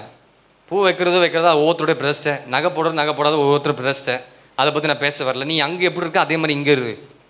கல்யாணத்தில் எப்படி இருக்கணுமோ சர்ச்சில் எப்படி இருக்குமோ அதே மாதிரி அங்கே இருக்கணும். அப்படி ஒயிட்டாக அப்படி. அவங்க சாட்சி எப்படி இருக்குது? சபைக்கு முன்பு அவங்க சாட்சி எப்படி இருக்கு? அவங்க பாஸ்டர் இங்கே நல்லா ஜெபம் பண்ணுறாங்க, அங்கே வெளியே போய் பார்த்தா அவன் வந்து புகை விட்டுட்டு இருக்கான் பாஸ்டர் அப்படின்னாங்க. சபைக்கு முன்பதாக நம்முடைய சாட்சி எப்படி இருக்குன்னு பார்க்கணும். ஹல்லேலூயா. கல்யாணத்தில், ஃபங்க்ஷனில், வீடு பிரதிஷ்டைன்னு ஒன்று வந்துடுது பாருங்க. எல்லாரும் வந்து பாஸ்டர் வந்துடணும், நேரத்துக்கு வந்துடணும். இன்னைக்கு எல்லா விசுவாசிகளுக்கும் வீட்டில் ஜெபம் வச்சா பாஸ்டர் சரியான 6 மணிக்கெலாம் வந்துடணும். அதுக்கு எத்தனை கால் வரும் தெரியுங்களா? ஆனால் இவங்க சபைக்கு ஒரு நாளும் நேரமா, பாஸ்டர் என்ன பாஸ்டர் லேட்டாக வந்துட்டீங்க, வந்தால் நேரமாக வந்தாலும் அந்த வீடு பிரதிஷ்டையிலையும் அது என்ன ஜெபம் வீட்டில் இருந்தாலும் நம்ம ஆட்கள் அந்த வீட்டுடைய தலைவர்களும் தலைவியும் வீட்டில் உட்கார மாட்டாங்க. ஏன்னா வந்த சொந்தங்கள்லாம் கவனிக்கணும், அது ஜெபம் முடிஞ்சவொன்னே கவனிக்கணும். அதுதான் ஒரு சாட்சி. சபைக்கு முன்பதாக அந்த குடும்பம் வீட்டில் ஜெபம் வச்சா அந்த 2 புருஷன் மனைவியும் குடும்பம் அங்கே இருப்பாங்க, முடிகிற வரைக்கும் எழுந்திருக்க மாட்டாங்க. அதுதான் உங்கள் சபைக்கு முன்பதாக உங்கள் சாட்சி. ஹல்லேலூயா. ஆராதனைக்கு சரியாக வரதில்லை, மாதத்துக்கு ஒரு சண்டேக்கு வர ஆட்களாக இருக்குது. ஈஸ்டருக்கு வர்றது, குட் ஃப்ரைடேக்கு வராங்க, கிறிஸ்மஸ்க்கு வர்றது, இதெல்லாம் வந்து சபைக்கு முன்பதாக உங்கள் சாட்சி இல்லைன்னு தான் அர்த்தம். ஆமேன்னு சொல்லுங்க. ஆமேன். இதெல்லாம் மாறுவதற்காக தான் உங்கள் வாழ்க்கையில் சில நெருக்கங்களை கர்த்தர் கொடுத்துருக்கிறார். சபைக்குள்ள வராதனால, சபையில் சாட்சி இல்லாதனால, சபைக்கு வேண்டிய கனத்தை கொடுக்காதனால, சபை ஜபங்களில் பங்கு பெற ஊழியக்காரர்களுக்கு கனம் இல்லை. அது அசிஸ்டன்ட் பாஸ்டர் அவனா, இப்போ ஊழியக்காரர்களுக்கு மரியாதையே போயிடுச்சு. அன்றைக்கி ஒருத்தர் வேறு ஒரு இடத்துல போய் அவனா அப்படின்னு வாங்க வாங்க வாங்கன்றாங்க. என்ன நீ மதிக்கிறீங்களோ மதிக்கலையோ அதை பற்றி எனக்கு கவலை இல்லை. என்னை கர்த்தர் மதித்து நல்லா வச்சுருக்கிறாரு. அவனா இவனா, அது பெரியவங்களா இருந்தாலும் சின்ன, அவங்க பேர் அவங்கள யார்? ஊழியக்காரங்க. அந்த மாதிரியானு போச்சு. சபைக்கு விசுவாசி அப்படி தான் இருக்கா. இன்னொரு விசுவாசி வீட்டில் போனால், பாஸ்டர் இப்போ தான் உங்களை பற்றி அந்த பேசுனாங்க, இப்போ தான் உங்களை பற்றி பேசிட்டாங்க, ஜான் பால் பற்றி உங்களை பற்றி பேசிட்டு இருந்தாங்க பாஸ்டர். நான் வந்து இது 6 வருஷத்துக்கு முன்னாடி சொல்கிறேன், இப்போ தான் பேசிட்டு இருந்தாங்க பாஸ்டர். சரி நீயும் பேசுனியா அப்படின்னு. ஆமாம் நான் தெரியாமல் பேசிட்டேன், எனக்கு தெரியாது இப்படிலாம் இருக்குன்னு அப்படின்னு. ஊழியக்காரர்களுக்கு விரோதமாக சபை விசுவாசிகள் பேசுனீங்கன்னா எனக்கு தெரியாது, வசனம் சொல்கிறப்ப தான் நடக்கும். ஜாக்கிரதையாக இருக்கணும், ரொம்ப கவனமாக இருக்கணும். அப்புறம் அந்த பேசினாலும் சபை விட்டு அவங்க எங்கேயோ போயிட்டாங்க, தூரமாக போயிட்டாங்க, எங்கேயோ போயிட்டாங்க, நல்லா இருக்கிறாங்க. அவங்களுக்காக நாங்கள் என்ன செய்கிறோம்? சபையில் உன் சாட்சி நல்ல ஜீவியமாக இருக்கணும். ஹல்லேலூயா. பக்கத்தில் பார்த்து சொல்லுங்கள், சபையில் நம்ம சாட்சி நல்லா இருக்கணும், நம்ம சாட்சி நல்லா இருக்கணும். போதும். குடும்பத்தில் சாட்சியாக இருப்போம் என்று சொன்னால் சபை நல்லா இருக்கும். குடும்பத்தில் சாட்சியாக இருப்போம் என்று சொன்னால் சபை நல்லா இருக்கும். சபையில் சாட்சியாக இருந்தால் ஊரே நல்லா இருக்கும். ஆமாம் இல்லைங்களா? ஊர் நல்லா இருந்தால் இந்த உலகமே நல்லா இருக்கும். இப்போ ஒரு சபையில் நம்ம எல்லோரும் எப்படி இருக்கணுமா? சாட்சியின் ஜீவியத்தை காத்துக்கொள்ளணும். இந்த சிஸ்டரா எப்போ பார்த்தாலும் ஊழியக்காரனை கூட பேசிட்டு இருக்கிறது, அந்த விசுவாசி பொண்ணை பார்த்து தப்பாக பேசுறது, அப்படிப்பட்ட பேரை நீங்கள் யாரும் என்ன செய்யக்கூடாது? பெறக்கூடாது, வாங்கவே கூடாது.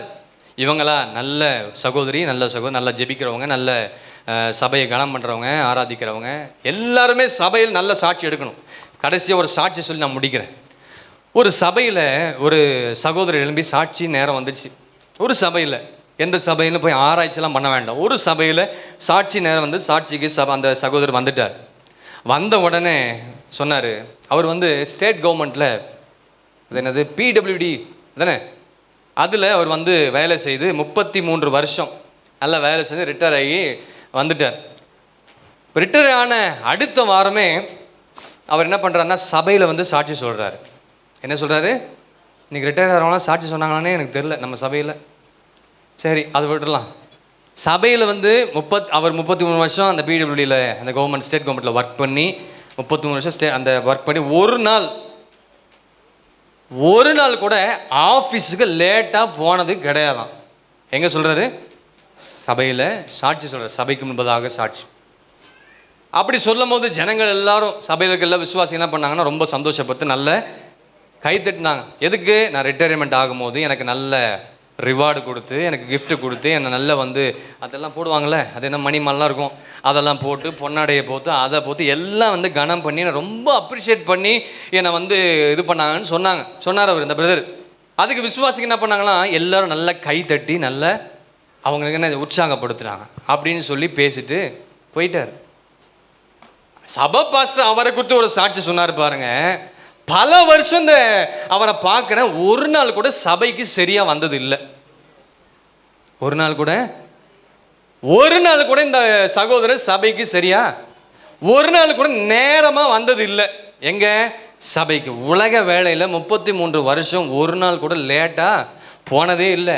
ஆனால் சர்ச்சுக்கு ஒரு நாள் கூட, இன்றைக்கி ப்ரைவேட்டில் இருக்கீங்க, கவர்மெண்ட்டில் இருக்கீங்க, பிஸ்னஸ் பண்ணுறீங்க, விவசாயம் பண்ணுறீங்க, ஐடி ஃபீல்டில் இருக்கீங்க, நீங்கள்லாம் சபைக்கு நேரமாக வரீங்களா? உங்கள் சாட்சி எப்படி இருக்குது? அந்த பாஸ்டர் வந்து அந்த அந்த சபை விசுவாசி குத்து அப்படி சொல்கிறார், சாட்சி சொல்கிறார். ஒரு நாள் கூட எந்த ஜெபத்துக்கும் எந்த ஆராதனைக்கும் ஒழுங்காக பர்ஃபெக்டாக வந்ததே கிடையாது. இதுதான் அவருடைய சபையில் பாஸ்டர் கொடுத்த சாட்சி. இந்த சபையில் உங்களை கொடுத்து பாஸ்டர் அவர்கள் தான் சாட்சி கொடுக்கணும். இந்த சபையில் இருக்கிற விசுவாசிகள், மூப்பர்மார்கள், சண்டே ஸ்கூல் டீச்சர்ஸ், வாலிப பிள்ளைங்க, சிறியவர்கள், பெரியவர்கள் எல்லாரையும் குறித்தும் நான் இல்லை, அவர் தான் உங்களுக்கு கொடுத்து சாட்சி கொடுக்கணும். எனக்கு தெரியாது எப்படி சாட்சி கொடுப்பாருன்னு தெரில. ஆனால் பாஸ்டர் நல்லா ஏமாத்துறாங்க நிறைய பேர். ஆமாம், நீங்கள் பாஸ்டர் ஏமாத்தலாம், ஆண்டவர் ஒருபோதும் ஏமாற்ற முடியாது. பாஸ்டர் சொன்னால் அவர் போயிட்டு வாங்கன்னு சொல்லிடுவார் அப்படி. அப்போ சபைக்கு முன்பதாக நம்முடைய சாட்சி எப்படி இருக்குது நம்ம எல்லாரும் கவனிக்கணும். அல்லேலூயா. ஆதி சபை பாருங்கள், தேவாலயத்தில், வீடுகளில் சாட்சியார். அப்போ உயிர்த்தெழுந்த நாளில் பல நிலைகளிலும் நாம் சாட்சியாக இருக்கணும். இந்த நாளில் கர்த்தர் நம்மளோட கூட பேசுகிறார். ஒன்று, கர்த்தருக்கு முன்பதாக; ரெண்டாவது, மனுஷருக்கு முன்பதாக; மூணாவது, சபைக்கு முன்பதாக சாட்சியை வாழ எங்களுக்கு உதவி செய்யுங்க என்று சொல்லி இந்த நாளில் தீர்மானம் பண்ணுங்க. தீர்மானம் பண்ணிட்டு இந்த உயிர்த்தெழுந்த நாளை மகிமையாக கொண்டாடுங்க. கர்த்தர் பெரிய காரியங்களை செய்யும். இப்படி இந்த 3 பகுதிகளிலும் நீங்கள் சாட்சியாக வாழலாம். பரிசுத்த ஆவியின் அபிஷேகத்தை பெற்றால் தான் நம்ம என்ன செய்ய முடியும்? சாட்சியாக வாழ முடியும். இந்த ரிசரக்ஷன் டேயில் தீர்மானம் பண்ணுங்கள். சிறியவர்லேருந்து பெரியவர்லேருந்து வயதானவர் வரைக்கும் இனி உங்கள் சாட்சி வேற மாதிரி இருக்கணும். ஆமென். இயேசுவுக்கு நான் சாட்சியாக வாழணும். அல்லேலூயா. இயேசுவுக்கு நான் சாட்சியாக வாழணும். இயேசுவுக்கு நான் சாட்சியாக எப்படி? இந்த நாட்களிலே நம்முடைய வெளிச்சம் புறஜாதிகளுக்கு முன்பதாக பிரகாசிக்கணும். இந்த நாட்களிலே புறஜாதிகளுக்கு மத்தியில் நம்முடைய வெளிச்சம் என்ன செய்யணும்? பிரகாசிக்கணும். 3-4 நம்முடைய வெளிச்சம். அப்போ தீர்மானம் பண்ண போகிறோம். எல்லோரும் இருந்து நிற்கிறீங்களா? இந்த ரிசரக்ஷன் டேயில் நிறைய வார்த்தை கர்த்தர் நம்மளோட பேசுகிறாரு. சபையில் உங்கள் சாட்சியுள்ள ஜீவியம். ஆமாம், ஊழியக்காரங்களை குறித்து, மற்ற காரியங்களை குறித்து, மனுஷருக்கு முன்பதாக, சொந்தங்கள் பந்தங்கள் மத்தியில், புறஜாதிகள் மத்தியில் உன் பேர் கெட்டு போயிருக்குதா பாருங்கள். உன் குடும்பம், நம்முடைய பிள்ளைகள், நம்முடைய எல்லா காரியம்.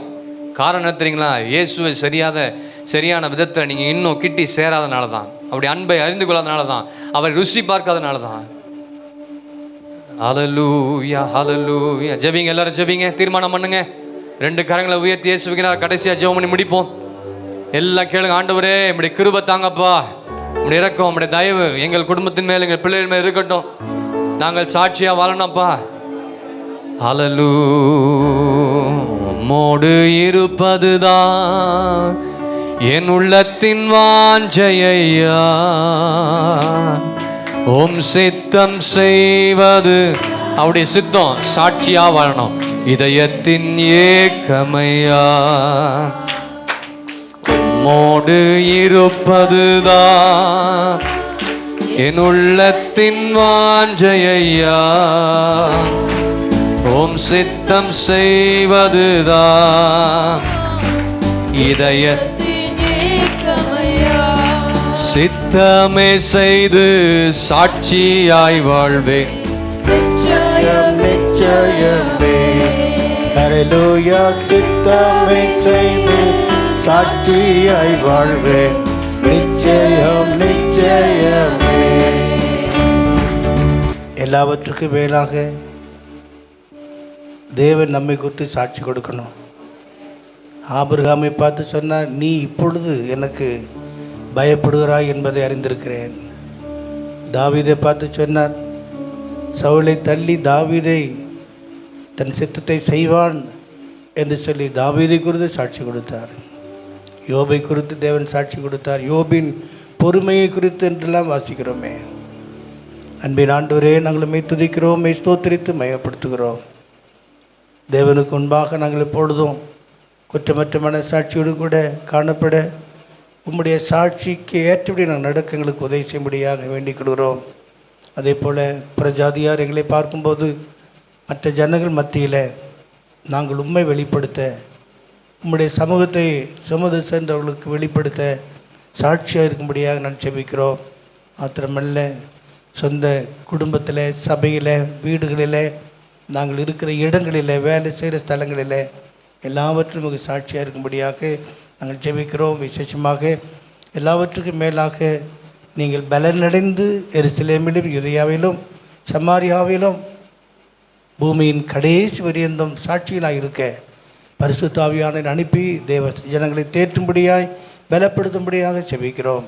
தொடர்ந்து வழிநடத்தும் இயேசுவின் மூலம் வேண்டிக்கிறோம் பிதாவே, ஆமேன். என் ஆத்துமாவே கர்த்தரை ஸ்தோத்திரி, என் முழுமே பரிசுத்த நாமத்தை ஸ்தோத்திரி.